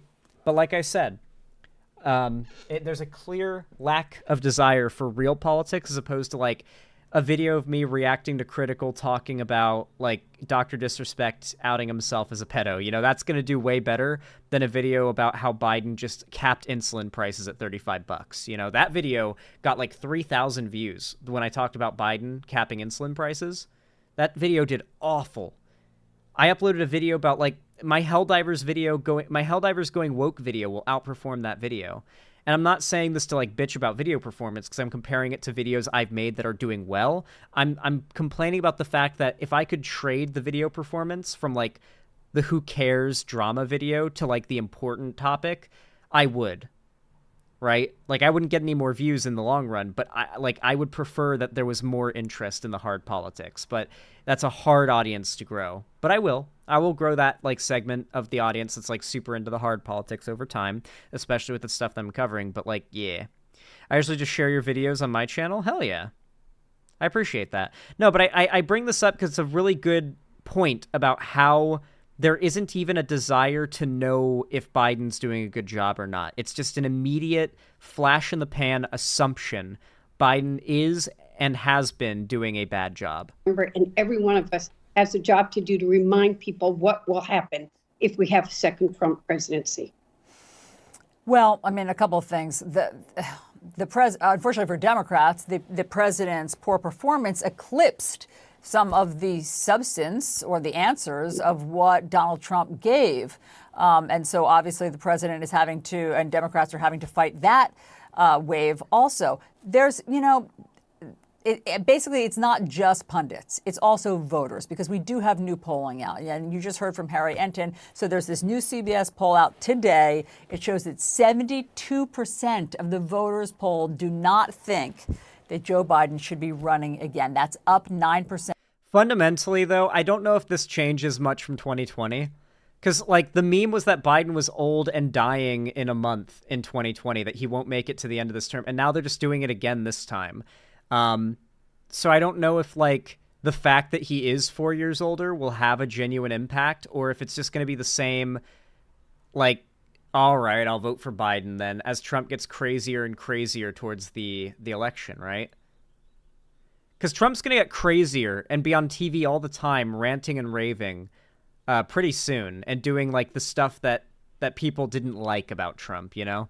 From a poll in February. So what does that make you think, Congresswoman, in terms of... You know what, Allison? Yeah. It reminds me of in 2015 and 2016, when nobody thought Hillary Clinton could win. And I kept telling people, I have a gut. And I kept, you know how many people I told Donald Trump could win this election, and he would win the election. The Detroit Free Press had headlines declaring Hillary... She misspoke there and said Hillary. She meant to say that Hillary couldn't win the election, that she had a gut feeling Hillary couldn't win and that Trump would. Yeah. Clinton the winner that night. So these are polls. We're all throwing numbers just the way those who prepped Joe Biden probably gave him too many numbers for Thursday night. It's a long way between now and November. A lot of things can happen. We know that the president has to show people it was a bad night. He's up to the job. He had a cold. I mean, that's what we're being told. He has to show people that that's the case. But these numbers also are mumble jumble to me, because he was also coughing once or twice, like he had a scratchy throat, like it was getting dry. I know that I public speak, so especially when I'm coming out of a cold, and especially when I was coming out of COVID, I had a bit where it was like. I had to do that for a while, you probably remember that. For a week after I was recovering from COVID, I was like that. So that lines up. He might have actually just had a cold that night. The only poll that matters is that on election day, and we got a lot of work to do. Thursday night wasn't good. We got a hard road ahead of us. We have new reporting. I feel like this is more, I like her messaging. I really like Debbie Dingle's messaging here, much more than the other CNN hosts who are being very doomer and defeatist about Biden. Really, I just don't think the defeatism and the doomerism is healthy or smart. The Republicans literally Republicans make memes about liberal tears and stuff because they take joy in your suffering. When you make any form of upsettedness or self-doubt or sadness or depression public, and they see it, you are giving them that's like pornography for them. You've just given them top tier premium pornography for free, and they're going to edge to that for a whole day, dude. Please do not just out how upset you are about these things. I also think it's important to talk about what kind of voices on the left are getting a lot of attention. And I just noticed the top video recommended, it's only 3 days old and it has 9 million views, and this is just on YouTube, is Jon Stewart's Daily Show segments. For those that don't know, Jon Stewart has been ripping into Biden hard. You have to remember that some of the biggest voices in the left, and I'm talking on main TV, even Jon Stewart, are ripping into Biden, even months out from the election. There is very little desire or market for giving Biden some credit. So yeah, To be fair, Jon Stewart's based, and he is ripping Trump apart there too. But like, you got to understand that we haven't even gotten to the phase where people are saying like, yeah, vote Biden. He sucks, but you should vote Biden anyway. Here's how bad Trump is. We're not even in that phase yet. We're still in the treating Biden and Trump like they're equally bad phase of the election. And that needs to end as soon as possible because it is a delusional way to handle talking about them. I want to once again repeat a Biden quote. Biden said this, so I'm going to say it like I'm Biden. Don't compare me to the almighty, compare me to the alternative. And that is what I want people to do for Biden.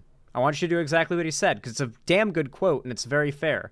Don't compare him to God, to the ideal standard, your ideal president. Compare him to the other guy that will be president if he doesn't win. Because it's not, you don't have a say in the matter. You have a choice between two options, and that choice will affect you. So make the choice and pick the best option. Would you say Biden is one of the best presidents in recent memory? In fact, I would go so far as to say he is the best president in American history. And I would happily debate like any lefties on that topic, or right-wingers, I guess. Like straight up, Biden is without a doubt like better than Obama. Do you guys know why we have federally legalized gay marriage? Obama gets credit for that, but do you know who told and implored Obama to do it? Like basically begged and forced Obama to do it and pushed Obama over the edge to make that decision? His vice president, Biden. Biden's the one that like convinced Obama to legalize gay marriage federally and to protect it federally. That was technically Biden. Like, sure, it was Obama that signed the paper, but Biden is the one that said, hey, Obama, you should use your executive power to federally protect gay marriage. That would be a really good decision. Biden is a progressive, and he knows the types of policies that need to be made to show that. The problem is more now than ever, we are in a era of political history where policy does not matter. Memes, rhetoric, and zingers do. Charisma matters more than policy at this point. But we'll see how it turns out when the election comes around. We will see.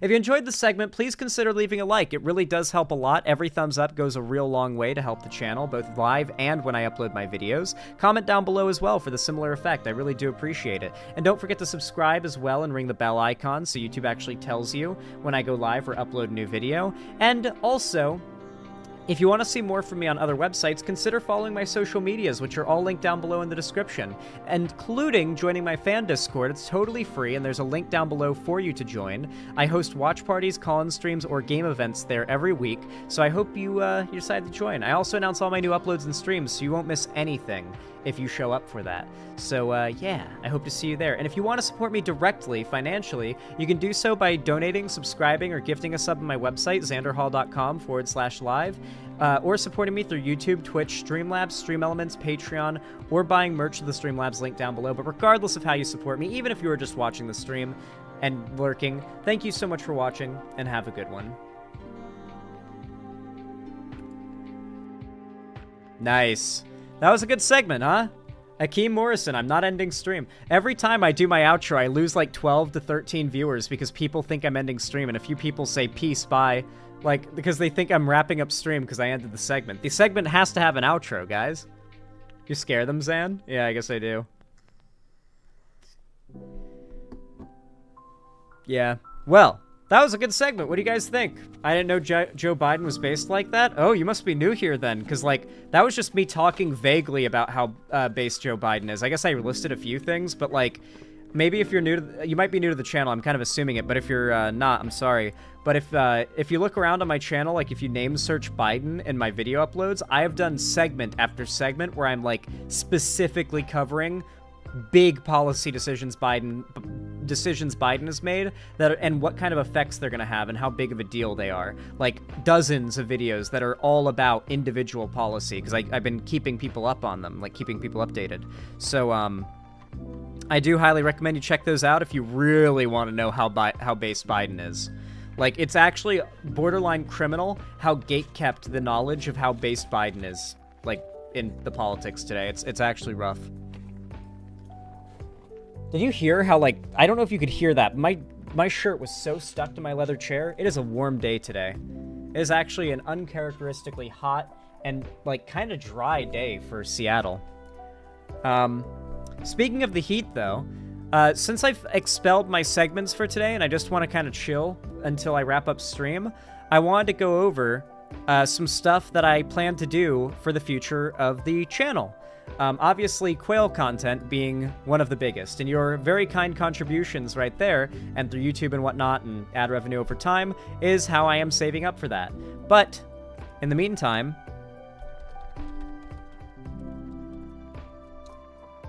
I want to show you some stuff about quail, because I know some people are new, and I know some people might have forgotten, and I know some people might be worried that I've forgotten, but no, I want to remind you all, and let you all know that I am very much aware of, or very much looking forward to still doing quail content.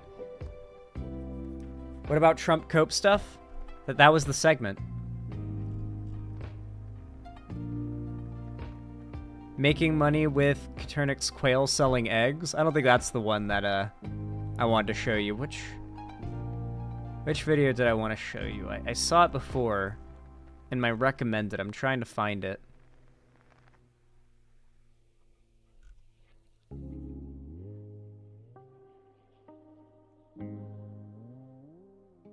Yeah, here's a good video. I love this guy, Caternix Corner. Caternix hatching egg lockdown. Why it's important. Here's a little video about raising quail. To Caternix Corner. My name's Terry, and in this video, I'm going to talk a little bit about putting your eggs into lockdown. I've received quite a few questions recently on the YouTube. I get that, Big Mike MW, but what you have to understand is, like, there are no politicians that are able to exist that don't at least talk about Israel like it should exist, right?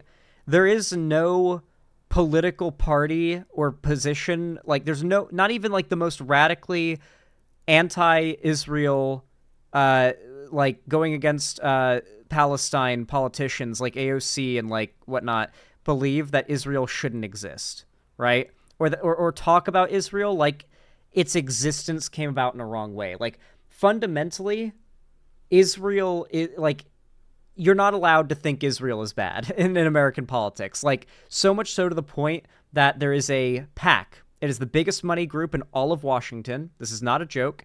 It's called APAC. AIPAC, the American Israel Public Affairs Committee. This is one of the most well-funded groups. It's funded by the Israeli government, one of the most well-funded groups in all of Washington, if not the most well-funded.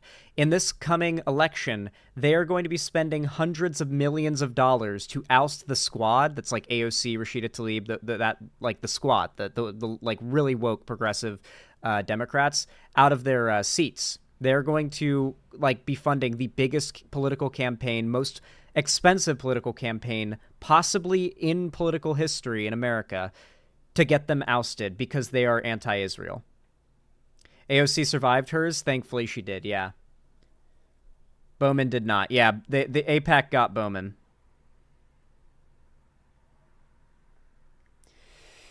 YouTube channel and also on the Facebook group page.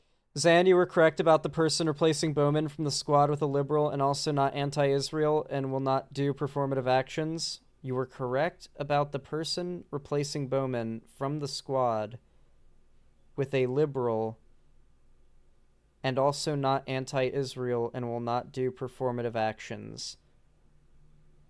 Someone else in chat used that do performative leftist actions thing in YouTube chat, and it was like a weird troll comment. Where does that come from? Where does this, like, Bowman did performative leftist actions thing come from? Because I keep hearing it repeated as if it's like word for word I keep hearing it repeated. Like, that was ripped from somebody. Where did you hear that you're repeating it from, is what I mean.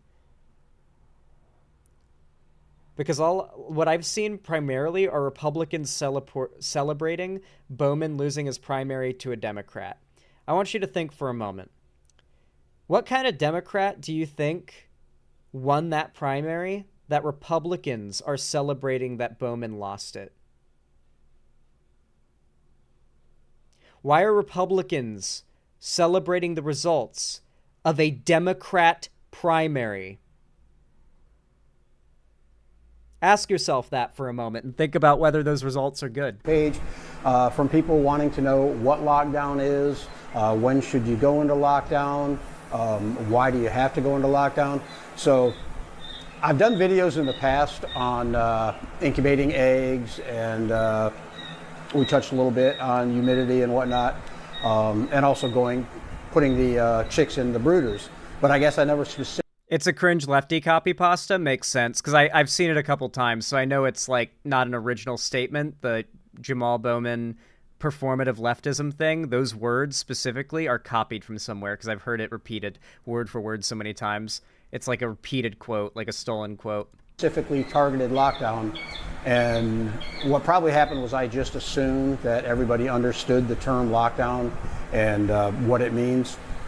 Look at his little quails. So what I'm going to try to do now in future videos is to slow down a little bit and explain all the aspects. Well, I mostly just want to show you guys what he's doing. The inner membrane on that air cell, and that's when it actually breathes oxygen for the first time, or breathes air for the first time. After that, the chick will pip the shell. Oh yeah, you guys are going to be naming the quail 100%. Yeah. Yeah, the quail naming is going to be up to you guys for sure. I'm probably going to have to get those little like those little metal bands that you can like bend with your fingers and just kind of turn into a little like anklet for the bird. It's not painful or anything. It's really simple. I'll probably get color-coded ones, and that'll be how I tell them apart, because they can be pretty identical looking sometimes, and I don't want to confuse them. And it'll be like, okay, so the quail with the pink ankle band, what's its name going to be? And you guys will come up with a name, decide if it's a girl or a boy, give it a name, give it pronouns, you know, all that good stuff. Which basically just means it chips a little hole in the shell, and it can breathe air from outside the egg. And that's why it's so important to raise your humidity levels during lockdown. Is the higher humidity levels will actually soften that shell a little bit and make it easier for the chick to... That's part of why I got to spend a little extra on the incubator. You've probably heard me mention it has to be an incubator that can humidify, because otherwise I have to figure out some like really scuffed method of like constantly loading wet paper towels into it, which is already like really risking it not getting the job done, and you're opening it up a lot, letting heat out. It's just not good to not get a humidifying incubator, especially for specifically quail, because the way their eggs are. So I got to spend a little extra money than I normally would on an incubator for one that can actually humidify the air properly, so they don't like dry out and die. To pip and unzip and actually hatch out. I'm going to go ahead and get these eggs all moved over into the hatching box. I'll move that camera out a little bit, and then we'll go ahead, place them in the incubator, and talk a little bit more about the whole process of lockdown. Yeah. I just wanted to show you a little thing about like raising Coturnix quail. I want to make like the highest production value, most entertaining quail content on YouTube. Because like, for one, I feel like I've got a generally pretty entertaining personality and way of speaking. You know, call me out if you think that's bullshit, I guess, but you wouldn't be here if you disagreed, I imagine. I think I've got a pretty entertaining personality. I think I talk in a pretty entertaining way, and I think I've got an entertaining way of giving information. Sometimes, like, I don't know. I had some really good teachers growing up, and so I've kind of emulated a fair few of the mannerisms of my teachers, ironically. Like, a lot of my teacher, Mr. McManus's mannerisms, when I'm, like, explaining something to you guys, I almost, like, turn into him for a moment. I'm not going to lie. My middle school geography teacher, he was such a good orator and so good at making even, like, boring topics kind of entertaining that I kind of ape his way of speaking sometimes. And I think Mr. McMahon, like, he was just a great teacher, and so I think that he was a good person to pull some lessons from. And so when I'm like rolling explaining a thing, you can probably imagine that's what my geography teacher in middle school, my favorite teacher, was like.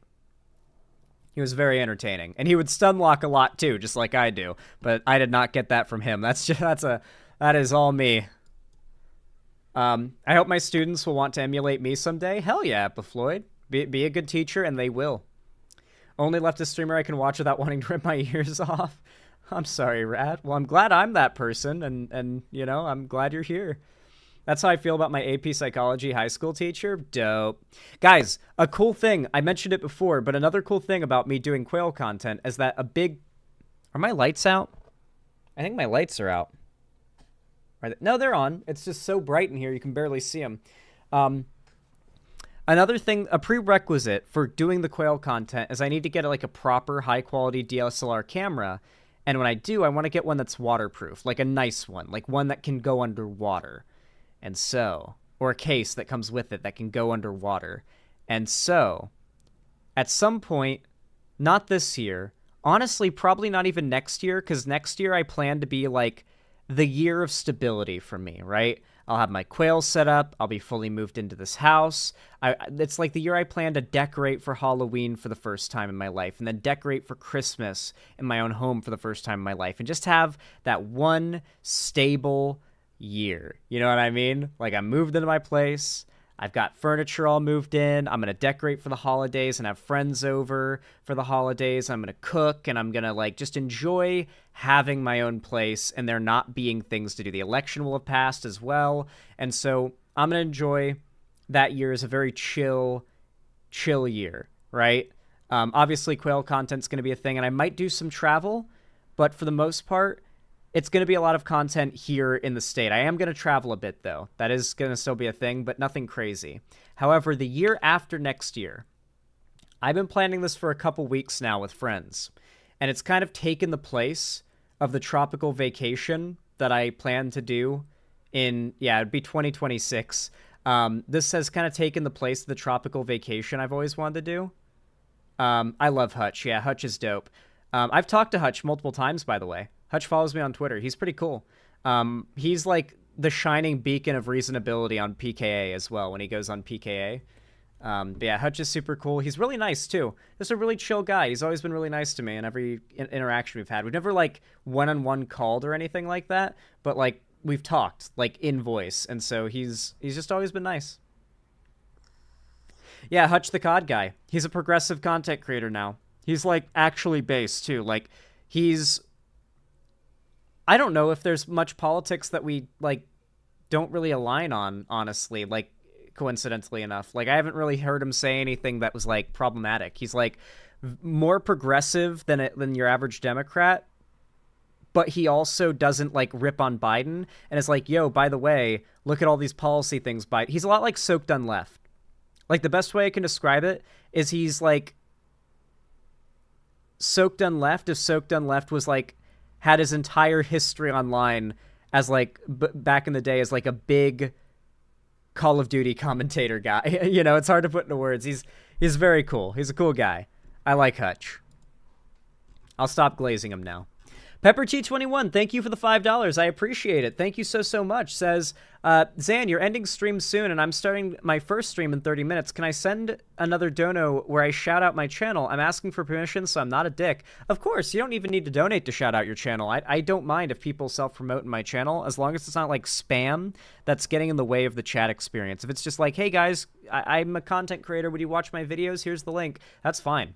I'm not like, dude, YouTubers get so bitchy about self-promotion. I'm so sorry. You guys are like beaten dogs when it comes to like even mentioning that you do YouTube on the side. Like, I'm so sorry that like other content creators have such strict rules about self-promotion that you guys are like dead afraid of mentioning it. But trust me, it is fine if you self-promote. Just don't be like annoying about it, right? Like if it's just a message or two throughout a stream, like one at the beginning, one at the end, where it's just like you self-promoting with a link, that's fine. But if it's spam, it's going to be a problem, not because it's self-promotion, but because you're spamming.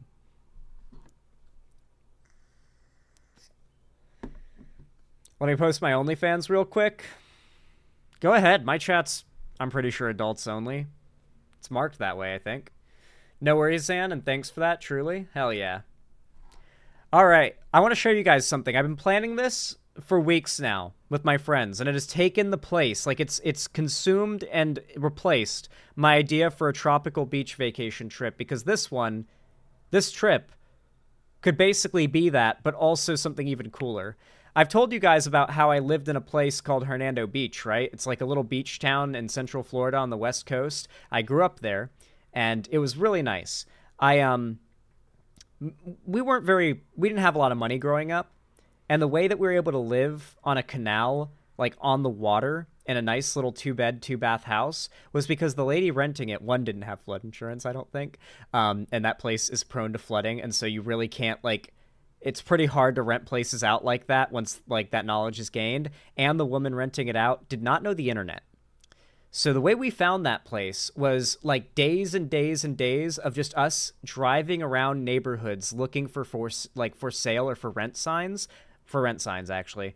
And we found a cardboard cutout in that lawn, and we immediately saw the house, and it was perfect. Cardboard cutout for rent, and there was a lot of negotiation, and we managed to be able to afford the place. It was like the stars aligned. We were able to afford the kind of place that was too nice for us to be able to afford, and a place too nice for us to be able to afford, because we were in the right place at the right time. And we moved in a month before my 11th birthday. I turned 11, or no, a month before my 12th birthday. Sorry, I was already 11. I was about to turn 12, and I lived there all the way up until I was 17, I believe. It was during September of 2016. Hurricane came, Hurricane Hermine, flooded the entire neighborhood. Water came into the house, waterlogged 90% of what we owned, and we were homeless overnight. Like, I went to sleep that night and everything was normal, just a bit of a pitter-patter of rain outside, and woke up at like 2 a.m. to our lives being ruined, right? And that was my childhood home, and I miss it a lot. Like, I don't know if you guys get nostalgic. Maybe you guys will make fun of me because this is, like, not normal or whatever, but I'm a very nostalgic person. Like, to the point where when I think of the stuff, like, old times that, like, I enjoyed, like, old memories, I feel like a pit in my stomach and in my chest, like a deep sort of like longing, right? And it's very powerful, right? And so for me, for the last few years, every night, and I mean it when I say every single night, I have been having recurring dreams where I am back in my old neighborhood, and I'm just enjoying it, just enjoying being back home. It's usually that I'm actually visiting it and seeing it again. There's this sort of like, I used to have similar dreams after my grandma died, where, like, I was hanging out with my grandma, and somehow I, like, deep down knew that she was supposed to be gone, and, like, in the context of my dream, it'd be like that she'd come back to life temporarily somehow, and this was, like, normal in my dream logic, and then eventually the realization that this isn't normal and my grandma's dead would hit me, and I would wake up, and I'd be, like, kind of sad. Nowadays, I have more often than not dreams that I'm back in that house, back in that neighborhood I grew up in, and I have this sort of longing feeling, like I know it's not real deep down. And it's like, I don't know, it's very bizarre, right? And I have a very similar type of dream about living in that house, that I'm like almost visiting it again. And then I wake up and I'm feeling all nostalgic, I've got that like nostalgia pit in my stomach, if that makes sense. You dream using Dragon Ball logic, true.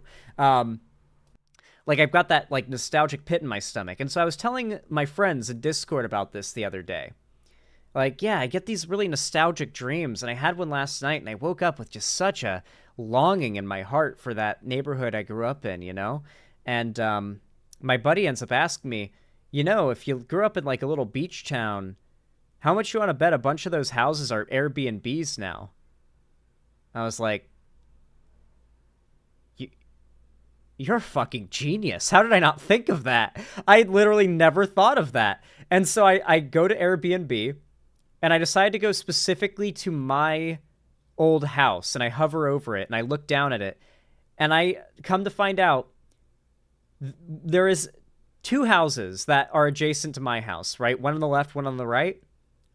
But then for both of the houses to the left and right of my house, to the left and right of those houses are Airbnbs. And one of those Airbnbs is so big and has so many rooms and bathrooms, it is perfect for like all 12 of us, but all 11 of my friends that we plan to do this bros trip with, to be fully and comfortably accommodated in this place. And it is one house away. Like, there's a house between the Airbnb and my childhood home. It is on the same canal. It shares practically the backyard, if for lack of a better term. It is a house that every day when I'd go out in my backyard as a kid, I would look out and see it when I'd look out at the ocean. So it's like very much part of my nostalgic memories. And it's a fucking Airbnb. It's a good price. It's expensive-ish, but like fully affordable within like the next couple years, because I can save up for this kind of thing. But when I do this trip, and there's a lot of stuff I plan to go and redo, like revisit and show to my friends when I do this. I want to vlog it. I want to use my cool-ass quail content camera to vlog it. This is obviously not going to be until like summer 2026, but I thought you guys should know. I thought you guys would find that so exciting, you know? And not to mention, something that you might surprise you is boat rentals are really cheap in that town. I'm not joking. Like, surprisingly cheap. The most expensive part is the gas, right? Which means with dock access, which the Airbnb has, because like all the houses are on canals. I'll show you a video of what the neighborhood is like, because there's a lot of videos of it on YouTube. So I don't have to dox my exact old home or like the Airbnb and the street that we'd be on, because it's a fairly big place. You wouldn't be able to guess exactly where we were until like after we were gone. And I don't want to, I wouldn't be worried about getting doxxed if it was just me, but I'll have friends there, and if some fuckers try to do something, I don't want my friends to get like affected by it, you know what I mean? So I do care about security in that respect. But there's a lot of stuff to do, a lot of stuff to show you guys, and it's going to be really cool. I cannot wait to vlog it. And like I said, I've got a pretty talented editor. And I think I've got a good mind for, like, making good vlog content, because I watch vlog content, but I like nature vlog content. Like, I like to watch videos of people going out in a boat to, like, where the water is crystal clear and blue off the coast and, like, diving in and getting a ton of footage of, like, the stuff in the water. And I don't like it when it's just, like, nothing but the stuff in the water. I like there to be some commentary, too. Like, if I were to make the water and we scallop, I'm going to have, like, commentary over it where I'm going to dub over my voice whenever I can't speak because I'm underwater. Because, like, vlogs can be boring if you don't edit them well and, like, handle them properly, right? I think I could make some good vlogs. I'm curious how well I could do at making vlogs. I feel like I could do well. I feel like I'd be talented at it. All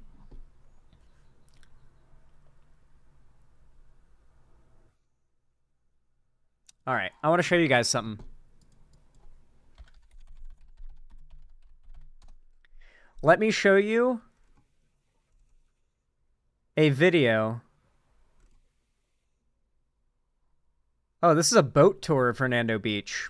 Honestly, perfect, yeah. This is pretty nice. So here, yeah, this is from the marina. So this is where, so as I said before, boat rentals are really cheap at this marina here.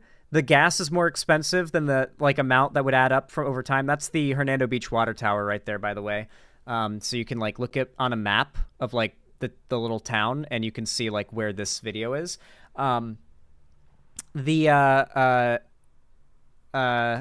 was I gonna say? The boat rentals are pretty cheap, so what we could do theoretically is rent a pontoon boat like this and boat down south along the coast to places like Marco Island, to Sarasota, which is even further up north, where, like, it's genuinely like a tropical paradise in the islands off the coast there, of, like, Marco Island and Sarasota and, like, Clearwater Beach, like, all those island chains off the coast. When you get out there, like, by boat, that you have to get out there by boat, it is genuinely beautiful. It looks untouched because it's, like, out in the Gulf, right? Like a few miles.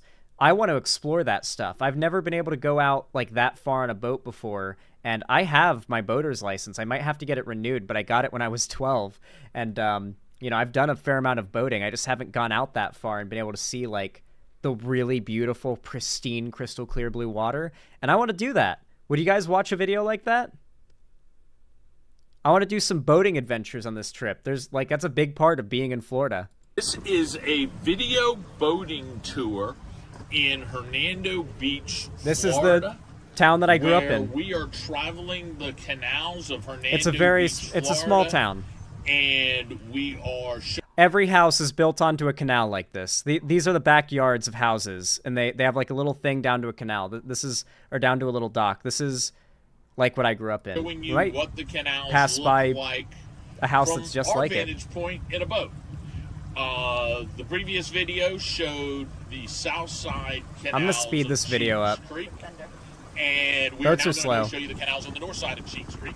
And right in front of us, the local party boat, the Thunder, is pulling back into its spot after a day of fishing. And damn, it had to be rough out there today. Yeah. Woo! Looks like they had a nice little group on it. It's windy. And let You the can tell it's Pelican- windy. Here come Look at the palm Pelicans. trees. They know the boat. That's crazy. Oh yeah, look at the Pelicans ordering their Oh, way around. pelicans. I love pelicans. To the They're so right cool. here is the only hotel we have in Hernando Beach, the Hernando Beach Hotel. They Yeah. are So basically, to give you an idea of where they are right now, this canal is what's called the main canal. It's the fattest, widest. It's the canal that every other canal connects to one way or the other, and it backs up straight to the main road. On the other side of this is like the main street of the town, and all of this is businesses, marinas and stuff like that, hotels, like gas station. There's a gas station, a convenience store, a dollar store, and all of them back up to a little seawall with a dock where people park their boats. And most of these businesses all have boat access because of course, so you can just park your boat and get into the business. So this is the main canal that goes along parallel to the main road. And yeah. What, you don't spend all your time watching awkward, lengthy pauses and confusing detours with zero editing? Obviously, that's how to get views. My sense of procrastination and dislike of tedium told me so. Roar.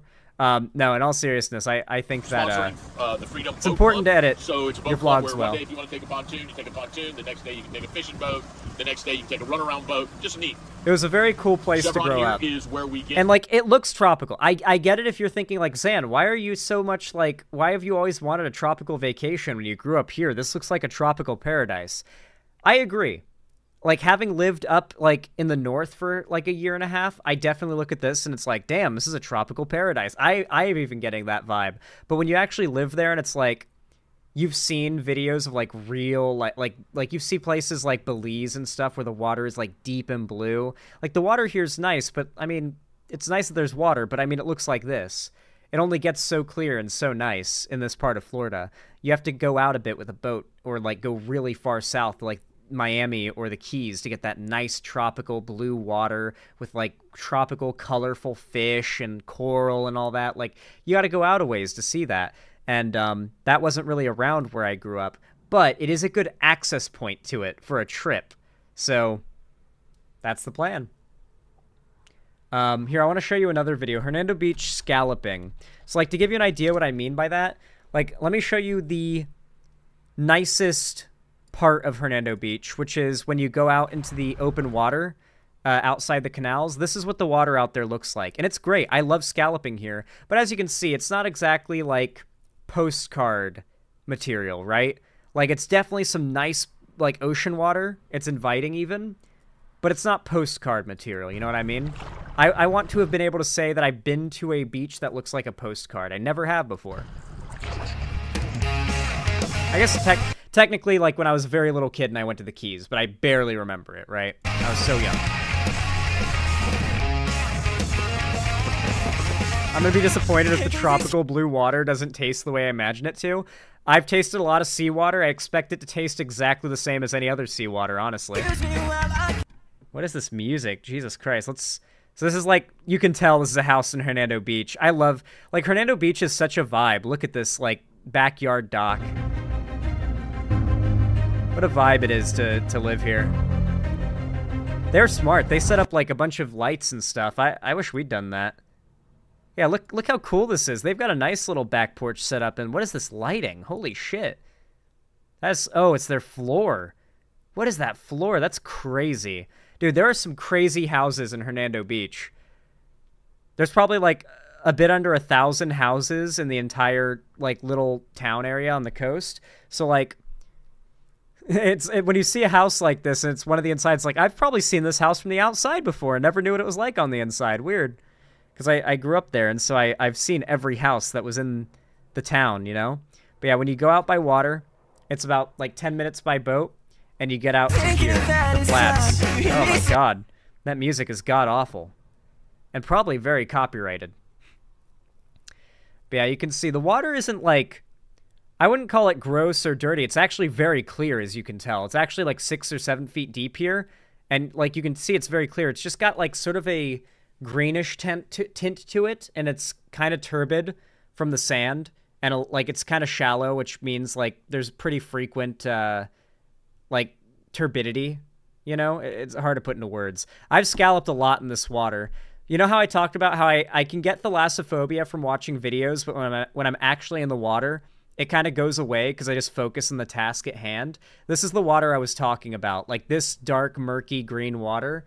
That like, you know, it's pretty clear, but like when I'm catching scallops, I'm focused on the ground and looking for scallops. Me being freaked out if a shark is gonna get me won't change what's around me. You know what I mean? But yeah, I want to do this. I want to scallop with my friends. I want to take them scalloping. I love scalloping. It's really fun. It's really, really fun.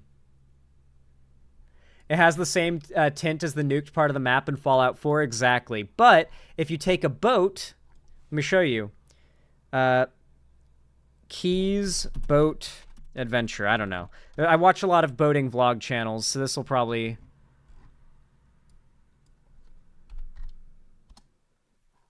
This will probably yield some cool results.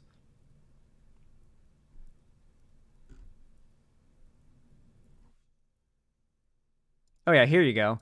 So here's like a look at like the Florida Keys, which are not just those big islands which are inhabited. There's a bunch of little islands speckled about along the Keys that you have to access by boat off the coast. And gosh, it's so nice.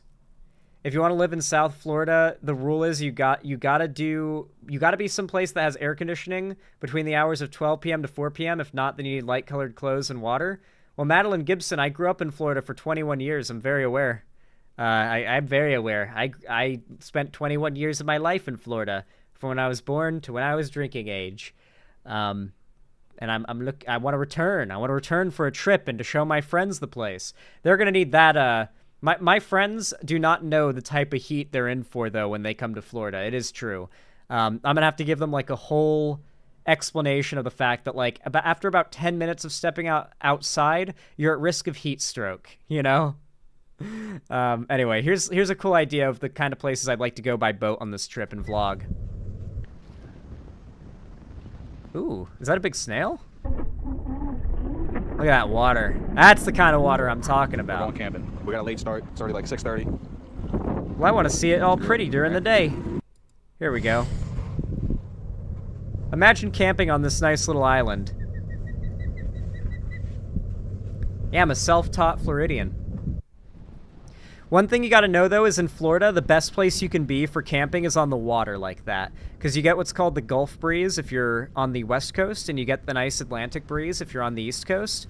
And you get the Caribbean breeze if you're in the Keys or Miami. And it's a really cool breeze off the water, like 8 to 10 degrees cooler than everywhere else in Florida, sometimes more. Look at that water. These are the kind of places I want to take a boat out to. These little, not uncharted, but these little uninhabited islands that are far out enough that it's just a nice little spot to swim and enjoy your time. And it's just pretty and untouched. Besides, like, the campsite. I want to go here. This looks raw. There's wildlife everywhere, too. And the amount of hermit crabs out here. I love them. God, hermit crabs are cool. I had so many pet hermit crabs as a kid. I preferred fiddler crabs, though. Fiddler crabs are more fun to play with. They're cool pets. Oh, is he going to grab a fiddler crab? No, he's picking up some trash. Why do you put it into slow-mo? Look at that hermit crab on the tree, by the way. Look at this little guy. Look at that hermit crab on the... Oh, you can't see it. Hold on.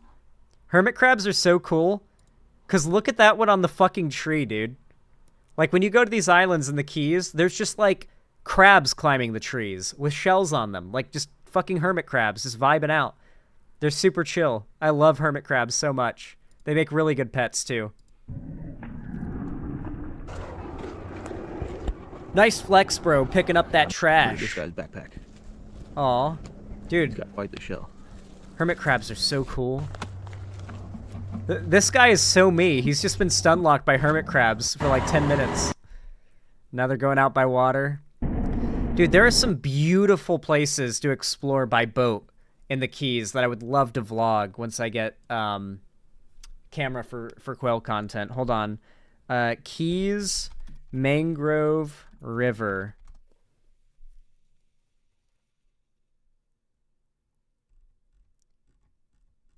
Let me see if I can find...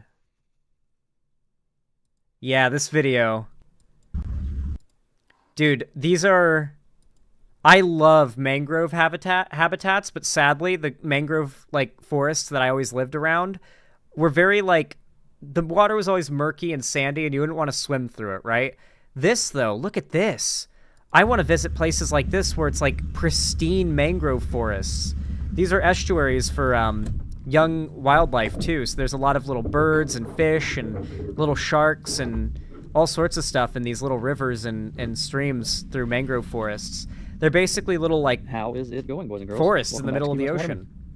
My name is Aaron They're Young. fully saltwater loving Lovely plants. Sunday afternoon here They in like Key little West, sandy the wind sandbars like kinda this. came out. This morning I took Tipsy out of the sandbar. It was beautiful, nice clear water. And it seems the seasons are changing. It has a little bit of spring feeling to it lately. Yeah, this is Key West. Yeah, I decided to... Or off the coast of take Key Tipsy back. West, She was I'm pooped. guessing. Like I said, let her run around the sandbar this morning and grab the dive gear and the cameras, and figured we'd head out and do a little bit of exploring. We've been eating off of a wahoo I shot probably about a week and a half ago. We finished it up last night, so we are out of seafood officially. So I've got the dive gear and the cameras, and... My buddy's girlfriend wants to rent spear guns and spearfish lionfish when we go to Florida. And I was like, yeah, we can go into the lottery for that and get our names pulled from the raffle, and we can spearfish some lionfish. That sounds raw as fuck. Yeah, that was a cool idea. So yeah, spearfishing might be on the menu if you guys want to see some spearfishing content, killing off some lionfish, destroying Florida habitats and reefs. You have to get a license in order to even hunt, like, invasive species in Florida, and so you have to enter your name into a raffle, and they pull, like, names out of a raffle. It's almost everybody who enters is guaranteed to get it. It's not really a traditional raffle, so to say, but you have to basically input your name, and they pull it, and then eventually you get your license. They do it for hunting licenses. They do it for a bunch of other things like that. Sorry if I underexplained it. Anyway, destroying habitats? Yeah. Yeah, lionfish are awful for the environment, don't you know? They're horrible. Lionfish, invasive. Like, they're awful. Destroying habitats? It's Republican BS? What? Wait, you think that lionfish being invasive and bad for the environment is Republican BS? No? It's likely that the invasion started sometime in the mid-1980s. That's when the first reported sighting was of lionfish, just north of Miami. You got an animal that, once it invades, can really increase in population numbers very rapidly. Well, lionfish really are sort of the perfect storm. I think in many ways, as invasive species goes, they have a lot of characteristics which make them very successful in the invaded range. They reproduce very early in life, so they reach maturity, they grow. God, look at all those dead scallops. You can tell they've eaten a lot of scallops here, because those are all scallop shells. They do not... There's not supposed to be a giant pile of dead scallops here. They clearly did that. Very rapidly. They're capable of dispersing large distances Yeah, from look, their egg and larval dude, phase, which... they are slaughtering the scallops. What the fuck? There's just a graveyard of scallops everywhere you see them. What the hell? So that's clearly one species they're wiping out, are scallops. Ride ocean currents. A species that has venomous spines. They don't seem to have many native predators or predators in their invaded range here, so it's possible that because they're so armored with the venomous spines that they don't have a lot of natural predators, which would lead them to basically not worry about being eaten. God, they're so tough, in too. general, They one of the sometimes major survive impacts that getting we're gonna find from speared. this is essentially the fact that they're eating a whole variety of our native species. For one, they're removing prey that would have been available for many of our native fish stocks, like snapper and grouper, that are feeding on similar small-bodied reef fishes. They're also certainly having a direct predatory impact on many of those small reef fishes, and while we don't fish for those species perform important ecological services on the reef. Very little is known about lionfish biology and ecology. Our research program on lionfish here in northeastern Florida is trying to characterize a lot of the life history traits of lionfish. So we're looking at things like how fast do they grow, how many times do they reproduce, how many eggs do they produce. Most of the fish that we get for our work is actually through collaborations with God, local just fishermen. look at them. Many of those folks are very interested, obviously, in what's going on with their ecosystem. It supports their livelihood, and so they're very eager to help. for our part, we get to get samples from a huge geographic area that would cost us thousands of dollars to run our own research program. I think the best chance we have to mitigate some of the impacts of lionfish is to encourage fishery removals, whether that's through recreational spearfishermen or whether that's through the development of a commercial lionfish. Yeah, so I'd like to do that. I've got a couple of friends that are coming on the trip that want to do that, so it's going to be pretty neat. That was a good idea. Recommended by Ethan's girlfriend for us to do that. Warning heads. I'm playing copyrighted stuff because that's from History Channel, and it gave the notification right as I stopped playing it. Hopefully it doesn't cut off the stream. It might do that, but I'm wrapping up anyway, so it's not a big deal. Well, hey, let me finish up these donos, and then it's time for me to wrap things up. I really appreciate you guys hanging out. T. Lossalot, thank you for the $10 donation. How kind of you. Thank you. I really appreciate it. Said, can't stay, just popping in to say hi, and I hope everyone has a great stream today. Aw, thank you. I appreciate the support. And Pepper T21, thank you for the 5 Tier 1 gifted subs. That is extremely generous. Thank you for the $25 reduce. Thank you. That really means a lot. I hope Zero Gravity 23, Evil Rhoda, Maurice Bear, Zoomy Deer, and Circa 111 appreciate the gifted subs. Said, here's my channel, guys, going live in 30 minutes with State of Decay 2 and researching zombies. Thank you so much, Zan. And then there's the link to Pepper T's stream. I'll drop it in again because it's been a minute. But apparently that link will take you to Pepper T's stream. Thank you so much. I hope those 5 people appreciate their gifted subs. And then Pepper T21 with the additional... Oh, I already read that one. That's the one where I gave you permission to post that. Yep.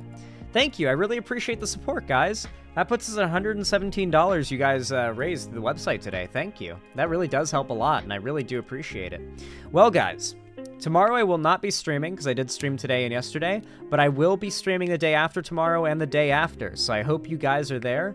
Triple uploads are resuming tomorrow. I couldn't start today because my editor was like, well, we ran out of segments, so I gotta edit the ones that you uploaded from last stream, so we can't do triple tomorrow. So couldn't do triple today, but we're doing triple from tomorrow and onward, so I hope you guys are excited. 3 uploads a day and 2 streams, like 2 days on, a day off, 2 days on. That is my stream schedule. I hope you guys are excited, and I hope to see you guys there. With all that said, have a good one, and I love you all very much. Bye! Doo-doo fart.